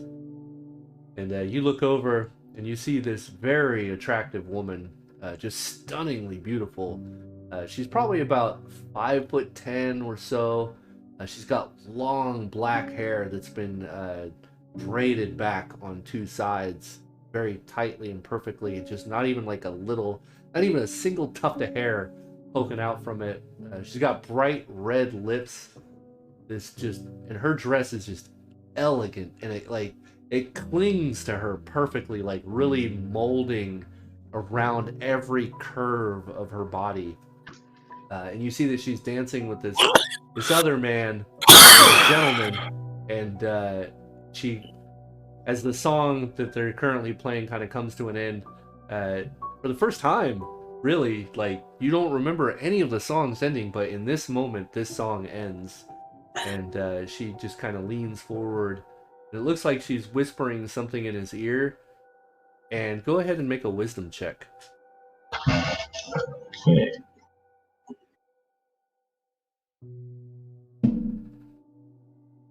Ooh. All right. So you notice, like, you don't remember noticing it before, but he looks very gaunt. Like, he's just also very pale. You don't remember, like, you're not too sure if he looked like that while he was dancing or if it happened recently, but clearly now he doesn't look right. He just looks sick. And he just he takes a step back and he's like kind of disoriented. And she just kind of shoos him away with her fingers. And he looks a little lost, and then he just walks over to the side of the room and just kind of stands there almost zombie-like. And he just kind of walks off the dance floor as the next song starts to play. You see her, she reaches between her breasts and pulls out a little like handkerchief, and she dabs very ever so lightly the corners of her lips. You can tell, probably making sure she doesn't mess up her makeup. She heads over to one of the little banquet tables and grabs a flute of champagne and slowly starts putting it back. Alrighty then. I will approach her. All right, by yourself? I don't know. I'll go with them. I mean, you guys are all spread out, I imagine, right? Like asking. Yeah. I know how this goes. You tell me. Like I just need to know where people are. Well, Den's typically be currently trailing the group, engaged. Okay, yeah, Den is obviously engaged. Morris just watching the dance, the circles. Okay, what about Studying. So let's say Lethea is with you. What about you, Bighorn? Are you just kind of meandering about? Yeah, I'm just kind of perusing around, kind of lost, not really remembering why we got here. Yeah, just snacking and carousing and Okay. talking with people and yeah. That's what Admani's doing too. He's just kind of mingling with the crowd and keeping an eye out on everything. Okay. Yeah, the two of you weren't really privy to a lot of the information that was going on here, so I think I'm wearing my fancy suit that I lost half my soul for, or whatever. So I'm walking around with that, tux with the two long tails and a fucking top hat and monocle. okay. Okay. So Lethea and what the hell is your name again? Man, I gotta get used to this. Loth. The two of you walk up to this woman. Lethea has a panther in tow. Oh right, Lethea's got the panther. Excuse me. She turns on her heels and still has the flute of champagne and sips gently from it, obviously trying not to smear her makeup. Lady Splinterbone, I see you leave the men speechless after the dances. She says, "Well, that is what I do." And what brings you over here? I heard rumor that you were going to be dancing with the Count on the throne. Ah, yes, the Viscount does owe me a dance tonight. He did promise that I would be able to dance with him. Are you jealous? Maybe slightly, but also maybe concerned. You are a very spellbinding woman, and I don't know, you might leave him a little parched and speechless after the dance. One could hope. I know, but if you do such a thing, then what would happen to the party? The party will go on, I am sure. And I will be by his side. Oh, so you want to marry him? Don't be silly. I just wish, like everyone here, to find my place amongst the ball a little better than most. Well, hopefully your looks are mesmerizing enough to lure him in, but he seems to he owes show, me a dance, and that is all I have asked for. And she just grabs another flute of champagne, and if you excuse me, our dance will be starting soon, I am sure. Does he just walk away? She starts to walk away. Yes. I gotta stop her. How? I'm gonna try to gently, like elegantly grab her hand. Okay. Elegantly. I'm curious how you elegantly grab somebody's hand, but all right. So you just like touch her hand, and she turns. She's like almost involuntarily pulls back, but then catches herself and like composes herself. She says, "Yes. What can I do for you?" I need you to do something for me. You do. And what could that possibly mean?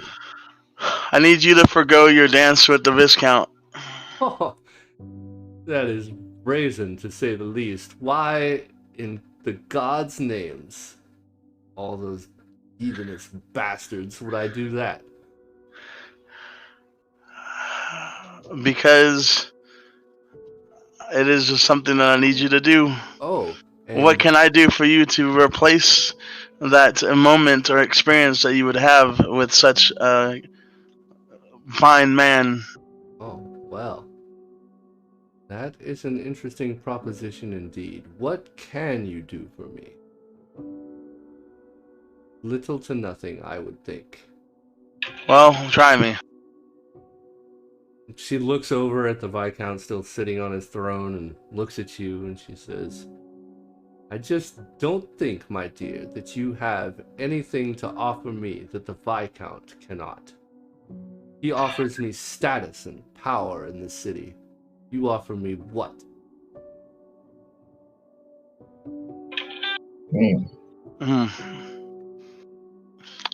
I guess you won't know if until you decide or provide me with answer. I am not a gambling woman. I will take the sure thing, which is the Viscount. Now, if you'll excuse me. And she turns on her heels and starts walking away. I think this one's gonna be a hard one to get, Buffet. Yeah, this one we're gonna have to talk to the Viscount. Alright, I'm gonna go talk to the Viscount. Same here. Alright. The two of you walk up to the dais. You see him. He's sitting there. He's got a glass of some sort of wine in his hands, and he's just milling it around, letting it breathe.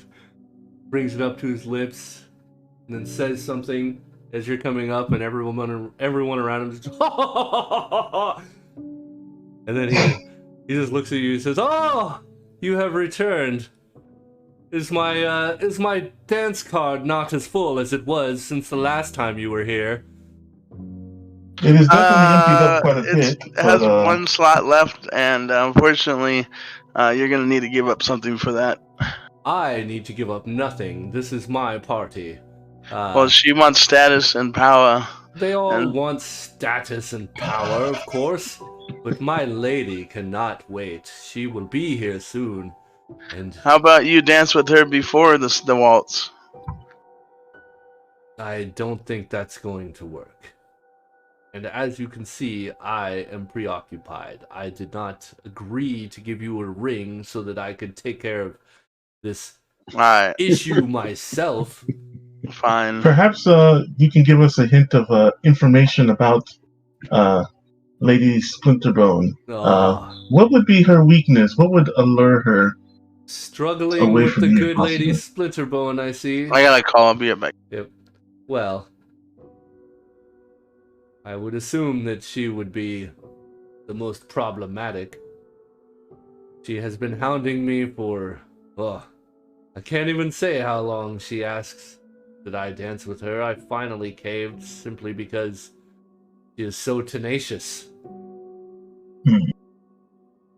I doubt that helped you, but there you have it. And now I need out of it. So good luck! And everyone around him starts laughing too. I'll laugh a little too. He stops laughing, and then everyone else stops laughing. And he drinks his wine, staring at you.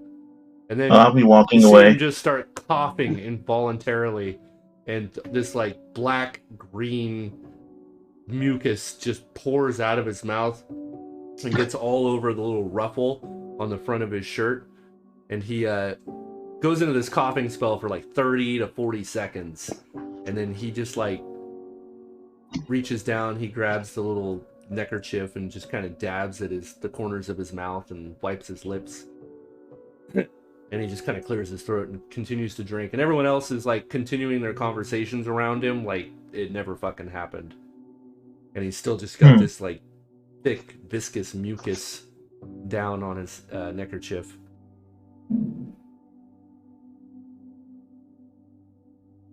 Okay, well, I guess I'll return to Lady Splinterbone. Okay. She's just leaning up against one of the eastern windows, just staring out at the crowd, sipping from a goblet of wine very casually. Trying to think how I'm gonna do this.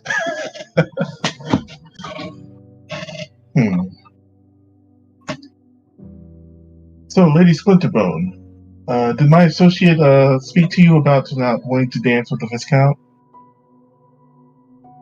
She just looks over at you, deadpan. She says, "Of course he did. She did. You were standing right there. Why are you? I wasn't paying much attention. Bothering me again."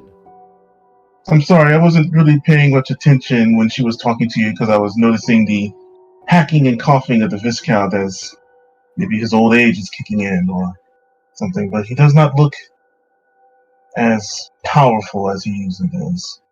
She kind of looks around you over at the Viscount.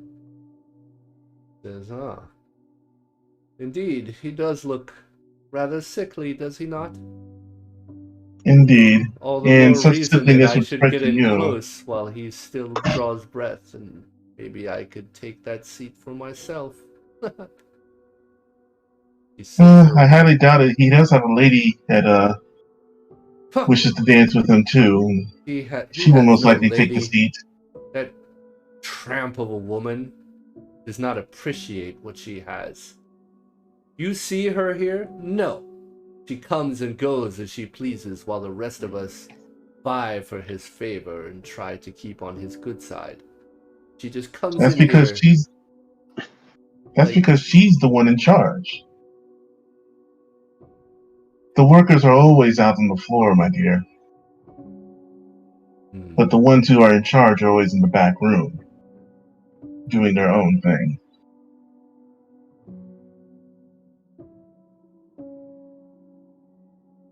What do you propose, then? I will not just so easily give up my place in a dance that I have worked so hard for. Well, since he is sickly at the moment and failing, I'd say that you work on another strategy to wrest the power from the one who's truly in charge, which is her. Give me a charisma check. Okay.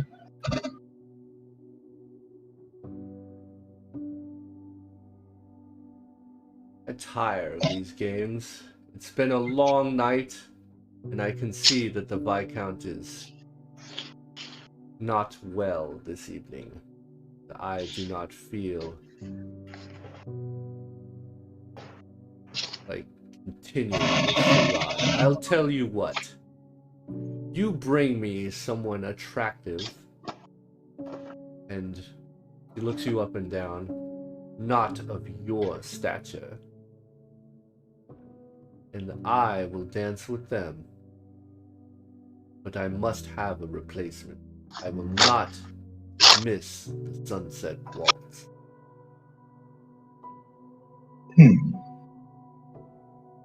Do you know anything about the traitor Ardvin? He is scum. Not someone of your stature, I see. No. Well, good day to you, lady. I shall return shortly. And I'll do a little bow. He just stares at you and then drinks from her goblet. Alright, and I'll walk away and wipe the obvious sweat that's probably brewing on my brow. Boy, this acting stuff's hard.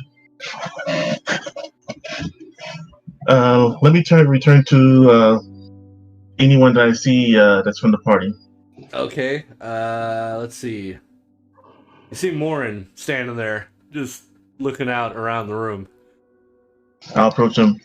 So, Morn, I was able to finally get the Lady Splinter Bone to give up her dance, but I do need to provide something for her. What might that be?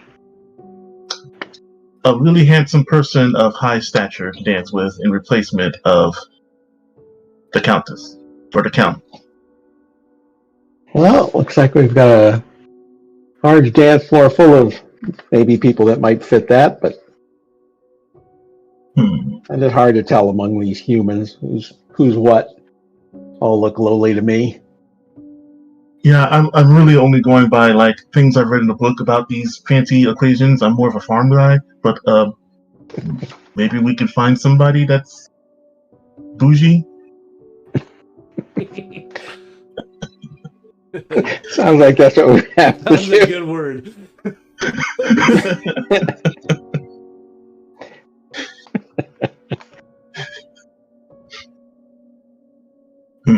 I'll start scanning the room and seeing if I can find some awesome bros.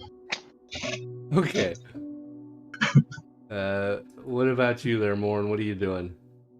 I just say, if only Locke was here, we could send him. He has no interest in these upper class humans wannabes, so he's just going back to looking around and watching people dance. Okay. What's everyone else doing? Let's start with you, Bighorn. What are you doing? I should have a lot of drink and food in me at this point. Yeah. And I'm just trying to act, as regal and aristocracy as I can. Oh yeah. Like I'm just putting on this bullshit fucking like high Minotaur Lord bullshit. Oh that's right. You got the top hat, right? Yeah, I got the top hat, the monocle, the fucking coat with the tails. Like, Yeah, you go ahead and give me a wisdom check. Cause you're just standing there looking all debutante. Okay. You notice this woman over at the corner of the room has been staring at you like a fucking piece of meat for quite some time. I love that term. Yeah, she has long black hair, just very curvaceous. She's very tall and has an outfit that does not leave much to the imagination. It is very clingy and looks rather expensive.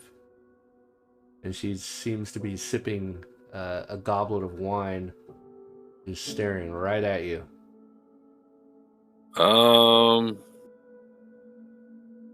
Yeah, I'll cruise my way over to her. Okay.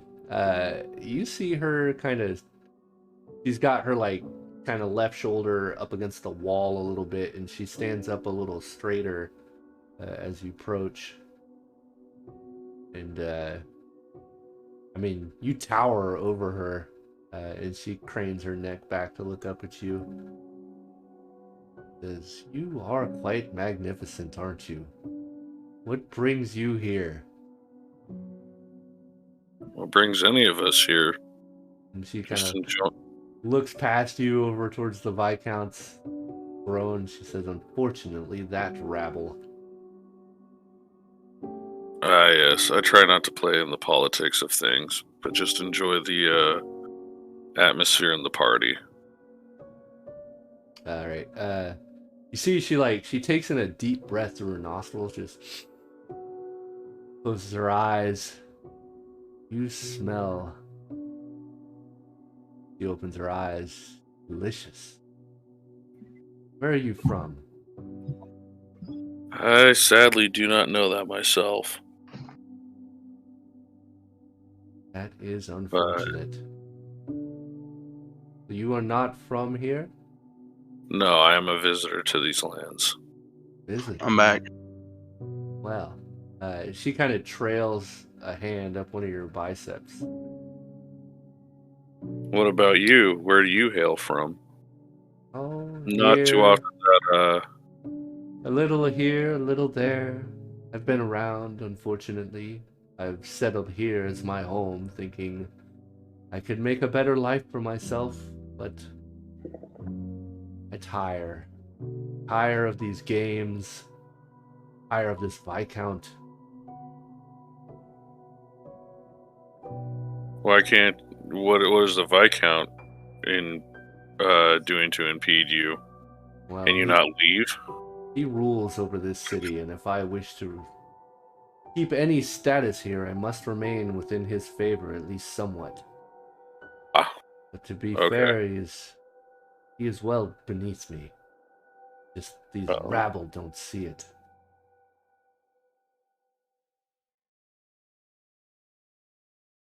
And so if he's so beneath you, why don't you take over the city? Too many of these fools think that he is, well, unseatable. None are strong enough to usurp him. And she kind of steps forward a little closer. Though I feel the winds of change. And you don't wear like a shirt, or you wear an armor? What are you wearing? You're just wearing the coat, huh? Yeah. All right. She just It's Dream World, so yeah. So she runs a couple fingers up the coat and very deftly takes. What, babe? She's moving. She's moving all right. So she runs a couple hands up the coat and undoes some buttons pretty deftly. He's not listening. Oh wait. Ah, God, damn it. All right, sorry about that. That's all right. All right. Baby gets going, and then by the time I get there, she's done. Yeah, well, sorry, man. Oh no, that's fine.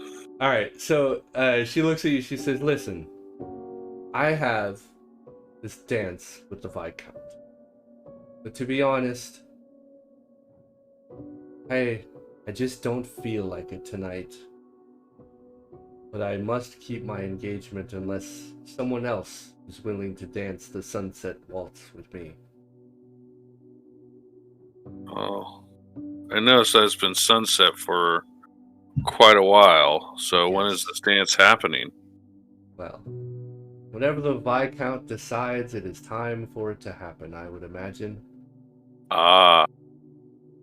And you're looking for a different partner than him. I am. And just how much would this offend him? Greatly, I'm sure.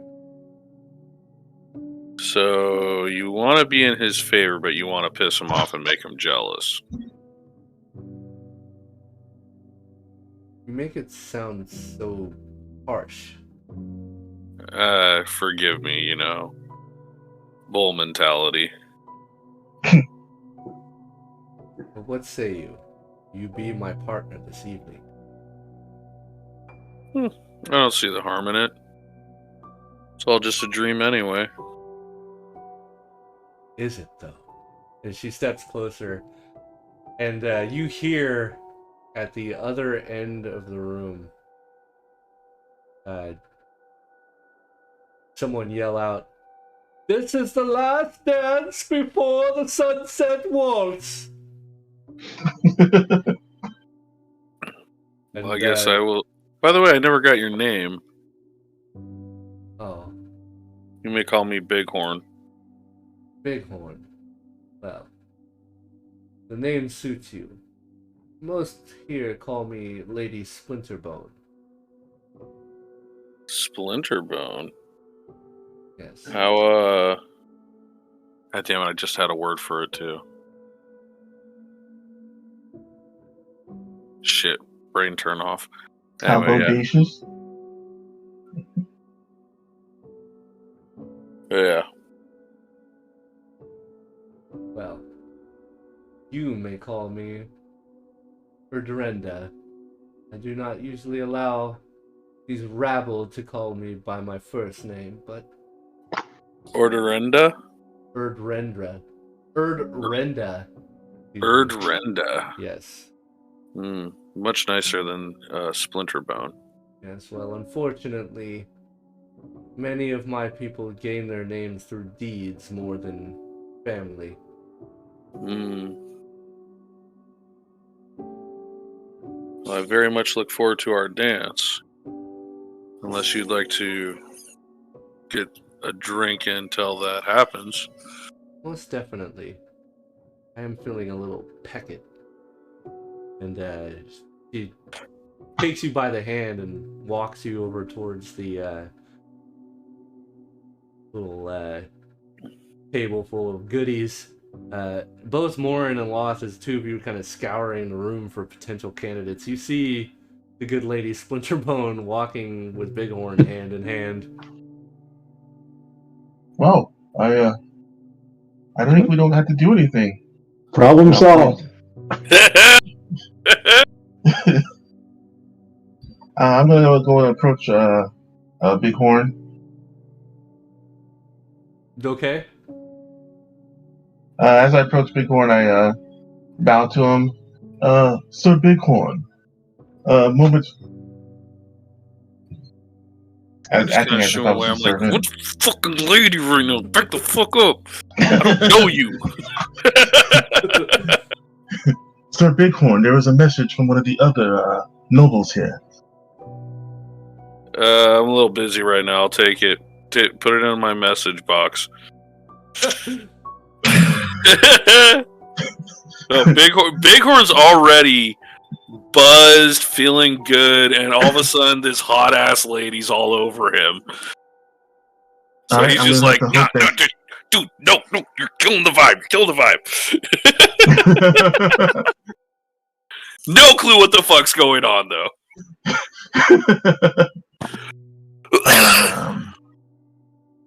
Give me a moment here. While you're thinking of that, I need half a second to grab a drink. I'll be right back.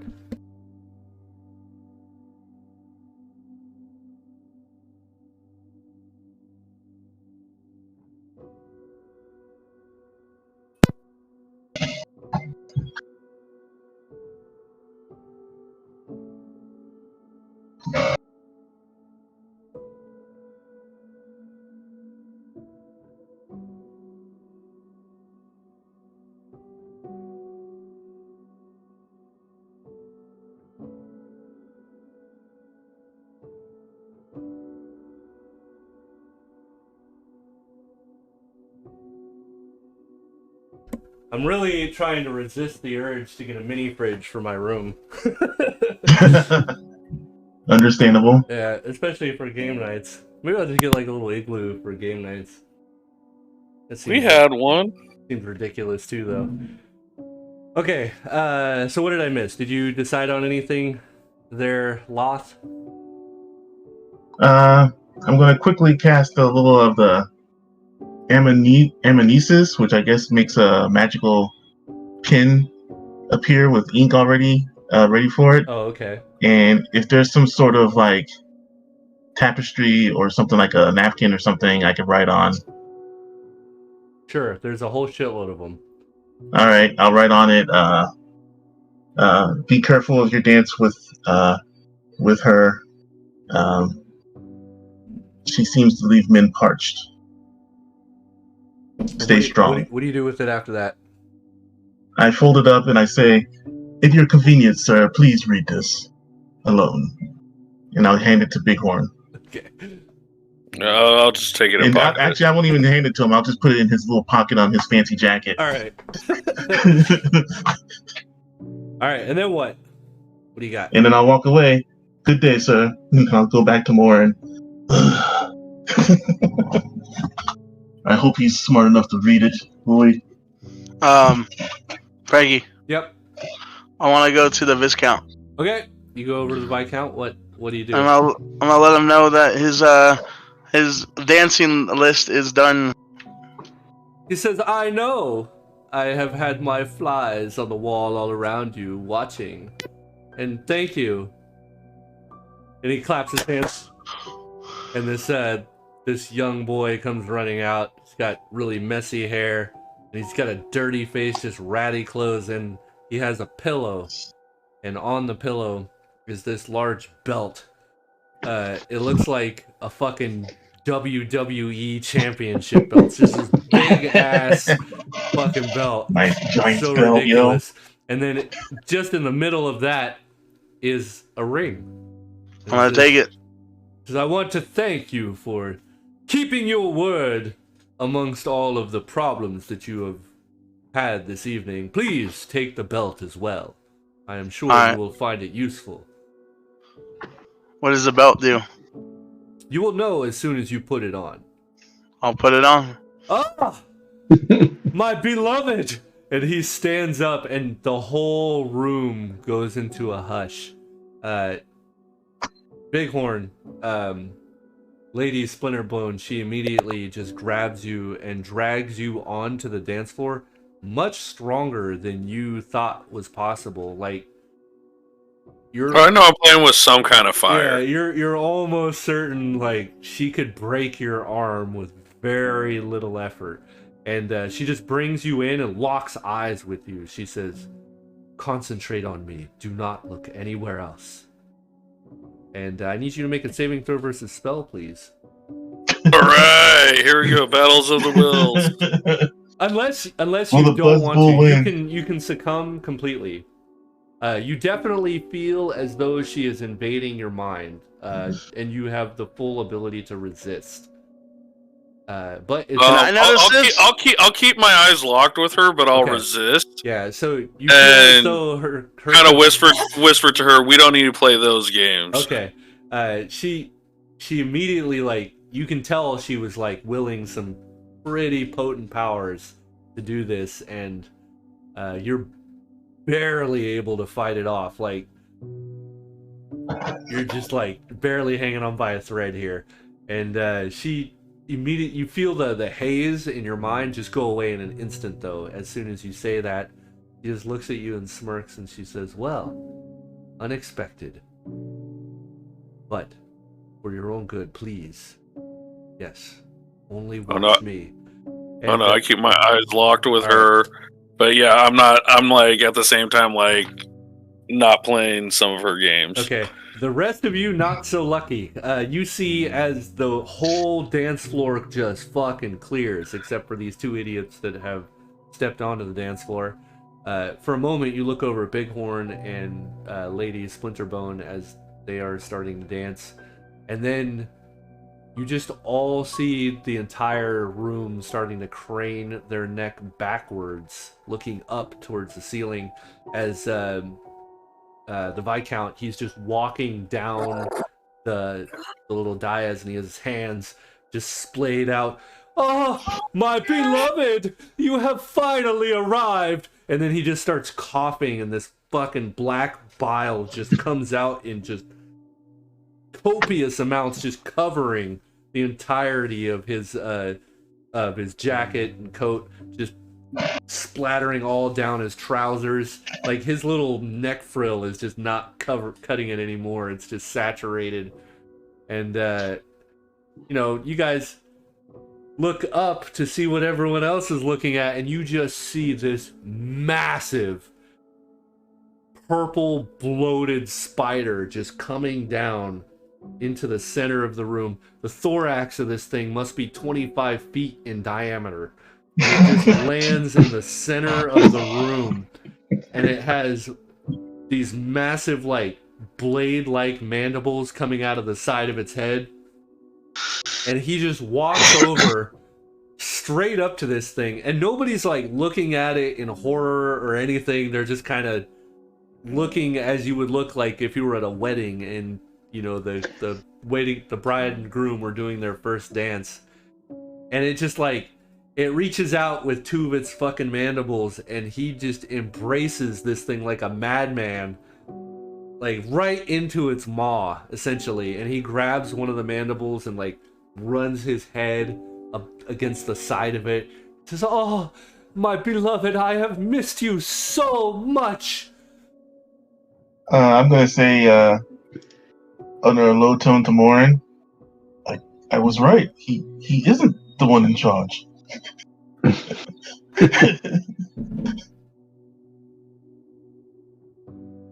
Anybody want to do anything while this is going on? I'll put that belt on. We got what we wanted. Yes. Edging toward the exit. You see Yes. Lethea is over there putting his overly sized belt on, while Bighorn is still dancing. Bighorn, the woman that you're dancing with, she just leans in and whispers into your ear. She says, this dance is really taking a lot out of me. Would you mind if I had but a sip of you? Oh. What are you, succubus? No. Nothing so crazy. And you notice that the sunset is like getting more intense as the orange light that's coming in from the western windows is starting to cascade over her, and you see that her skin is starting to become kind of wrinkly and very pale. She says, please, I don't have much longer.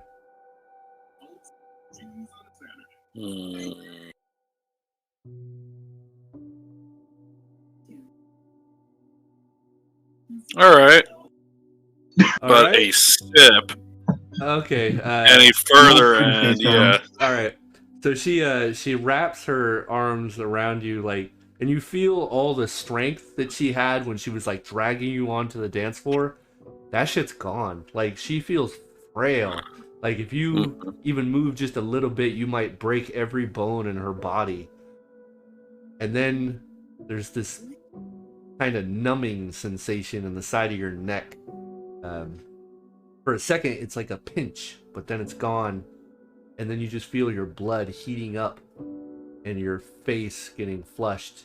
And you feel yourself getting dizzy and a little weak and tired.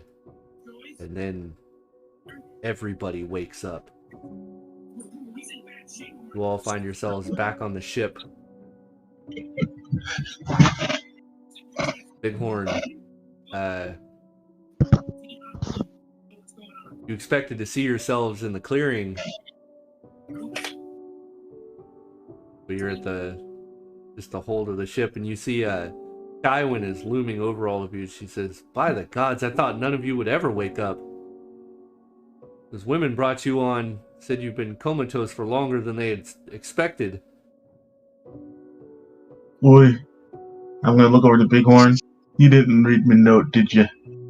Nope. Den is going to be sitting there cursing over in the corner. Do I have any negative effects on my ass?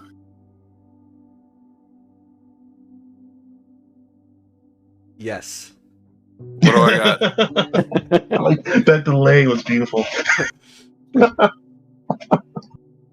You feel as though you're just lightheaded at the moment. Something's off. You're not entirely sure what it is, but you definitely know something within you has changed. You just can't put your finger on it at the moment. Okay. Damn, vampires in your dream turn you to a vampire in real life. We've already established what happens in the dream world does not carry on. Well, not necessarily carry on into the real world, except mental stuff. Do I still have the belt on me? Nope. So, in other words, he thinks he's a vampire.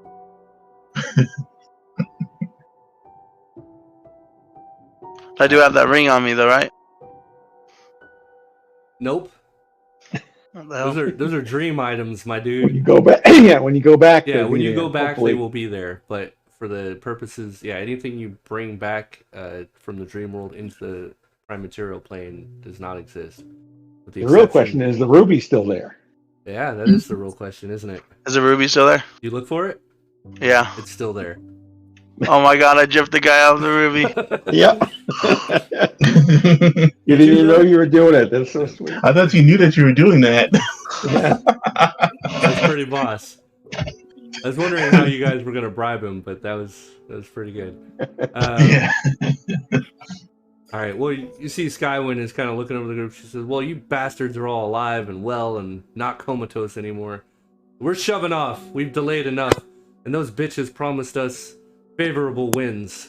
So we'll see if it happens." And she storms up on the Skyman, deck. I think you need to get laid. She pauses for a second, but then moves back up the stairs. Dent, you okay over there? I think I saw you with the big lady. I don't know how she's treating you.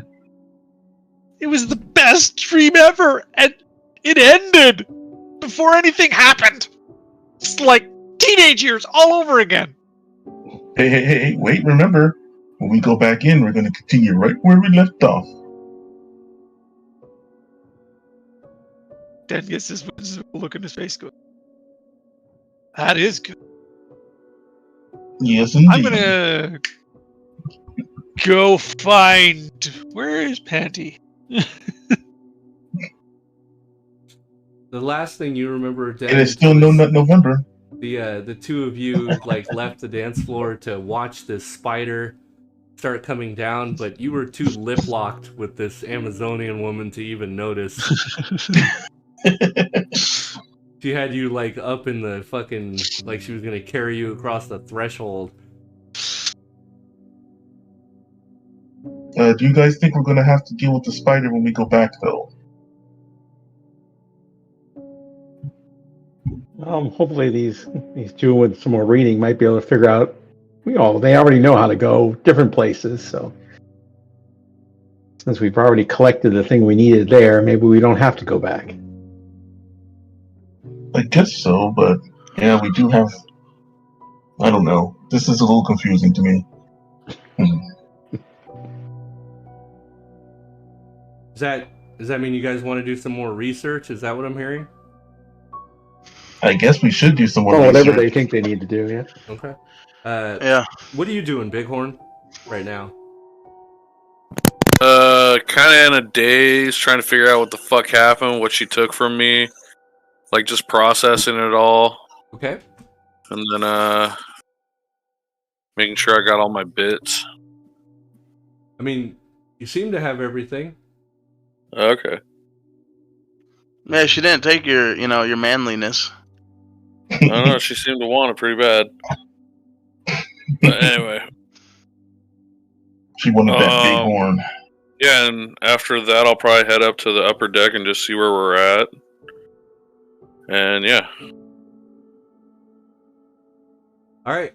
So you start heading up to the upper deck, and it's sunny and bright. And as soon as you see the sunlight coming down the steps, you stop kind of involuntarily right where the sun starts.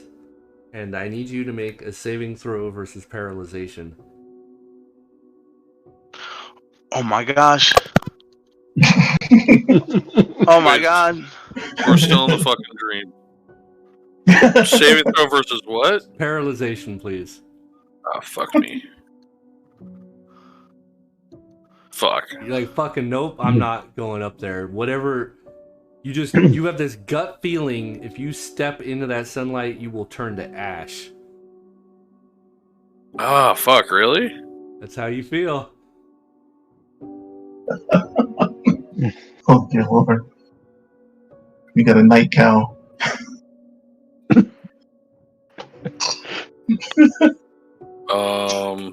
That's weird.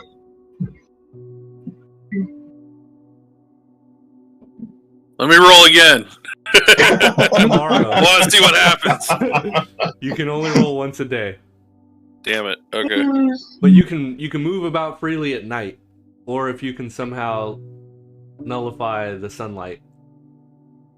Interesting. I could possess your body, Bighorn. That's alright. That doesn't sound fun. Alright. So, However, for you, Loth, we shall go to a special place to do our test. our research? Yeah, I'm gonna head back down to those books and start scouring and see if there's any books or info on, I guess, the dream world, Me and dream creatures. me and Lots will go to my asylum. Oh, your brain. Yeah, I got Where? Psychic Asylum. It allows me to do mental tasks and bring somebody with me. It's called Psychic Asylum. I retreat to my mindscape, allow me to perform lengthy mental tasks in an instant. That's some bullshit. Yep. Dang. Alright, so So basically allows us to do shit. Yeah, I got you. I understand where this is going. And now that I know that language, I'm pretty sure we can find everything we need. Okay, I mean, I think I already gave you guys the list of items you need. You need the Viscount's signet ring. Hopefully someone's writing all this down. It already is written down. Alright, so which it? item are you trying to research? The feline tail. The feline tail. We're just going straight down the list. I like it. Okay, so feline tail. Alright. I'm not even going to make you roll for these because given that you can just basically study indefinitely in an instant, you would just get them eventually. So according to a naturalist paper, the feline with blue and purple tails are called pards, and they can be found in the Dreamland's enchanted woods. One of Lau's diaries indicates the intent to seek the advice of Zoogs, a race of intelligent rodent-like creatures native to the enchanted woods. Zoogs are carnivores and particularly enjoy feline flesh. Laos assumed the Zoogs would know where the pards are. You also learn the proper phrase that allows you to enter the Dreamland excursion straight to the enchanted woods. Well, that was fruitful. So, Buffet, you want to teach me this whole study in your mind thing? I kind of like that. I get to read all the books I want for only a fraction of the time. Unfortunately, you have to be around me for that power. Darn. You definitely find that the research with Loth in your head is a lot easier. He just seems to have this natural ability to pore over these books.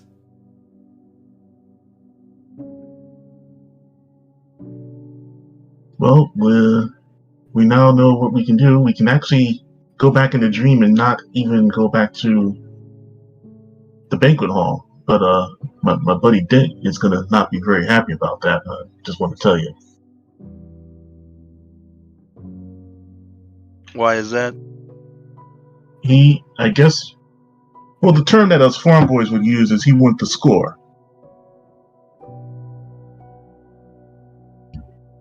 Well, oh well. I'll shrug.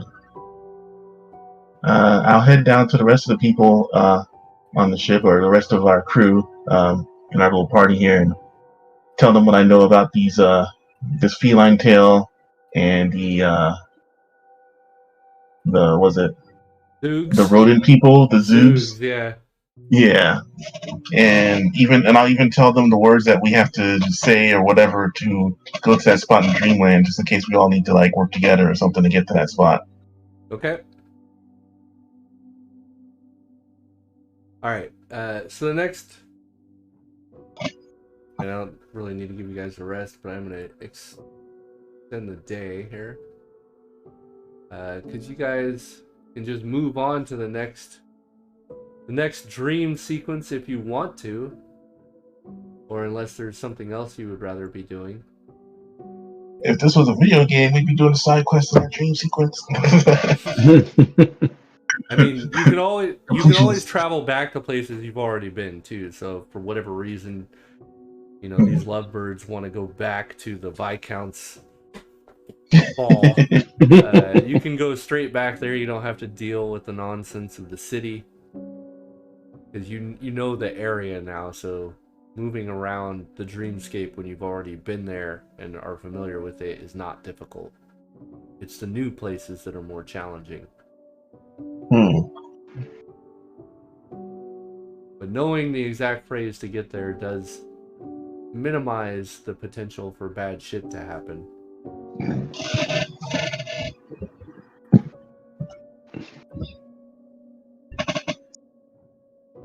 I was really looking forward to some bad shit happening too.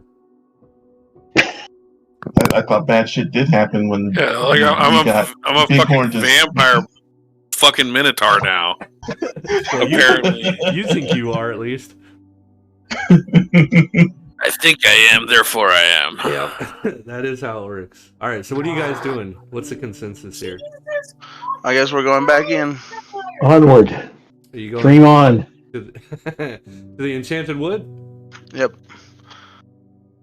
Alright. Actually, first I'm gonna do something. What are you gonna do? I need to identify something. I forgot an item to give them, so I'm gonna do it myself.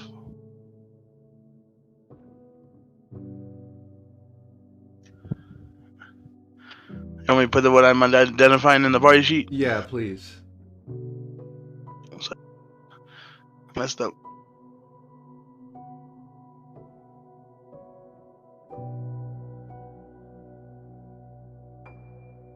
Did you put it in?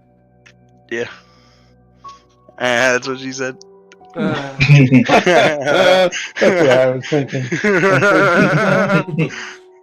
Oh man. I will say this: I've never heard that one before. Right, you're casting Identify, you said? Yeah. Alright, it's an Amulet of Natural Armor 9. Pretty garbage. Oh. Great, like 9 months ago, probably. Alright. Alright, so you guys go to sleep. And then you come through into the dream world. This time you're walking through this long, thick tanglewood. And as you break through the brush, you find yourselves standing on this impossibly large tree branch, just looking around. All the branches are just massive, the size of they could be the size of entire cities. Each leaf is probably the size of a city block. Dend is going to look over at Amani and go, maybe I was wrong.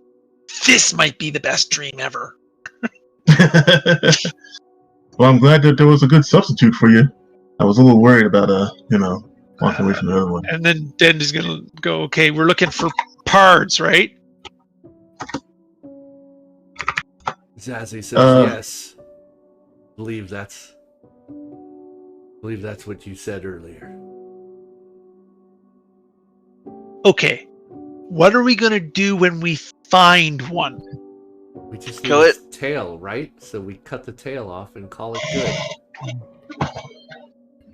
Panty whimpers. Dend has got this, one eye's twitching. You're going to what? Well, we don't need the whole animal. But you're going to what? How about I just, take your right arm? Because you don't need that, right? Well, the mad poet doesn't want my right arm. He wants the tail of whatever these pards are. That just seems cruel and unusual. Cut an arm off for no reason. And the tail would be any different because? Because everybody's going to roll a surprise check right now. How do you roll a surprise check? On the main tab of your character sheet, at the bottom, there is Oh, a God. box that says surprise. Surprise! I think nobody's surprised. Alright, so as you guys are... Oh, we still got a few more here. 3, 4, 5, 6. Who are we missing?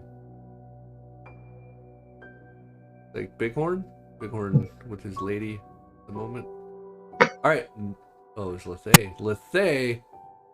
Son of a Hey, bitch. sorry, what's up? I need a surprise check out of you, Bighorn. Surprise. Where the fuck is that? And does he get There we go. disadvantage on that because it's daylight? Oh. apparently, Bighorn, as you come into the dream world, you feel rather thirsty, Bighorn.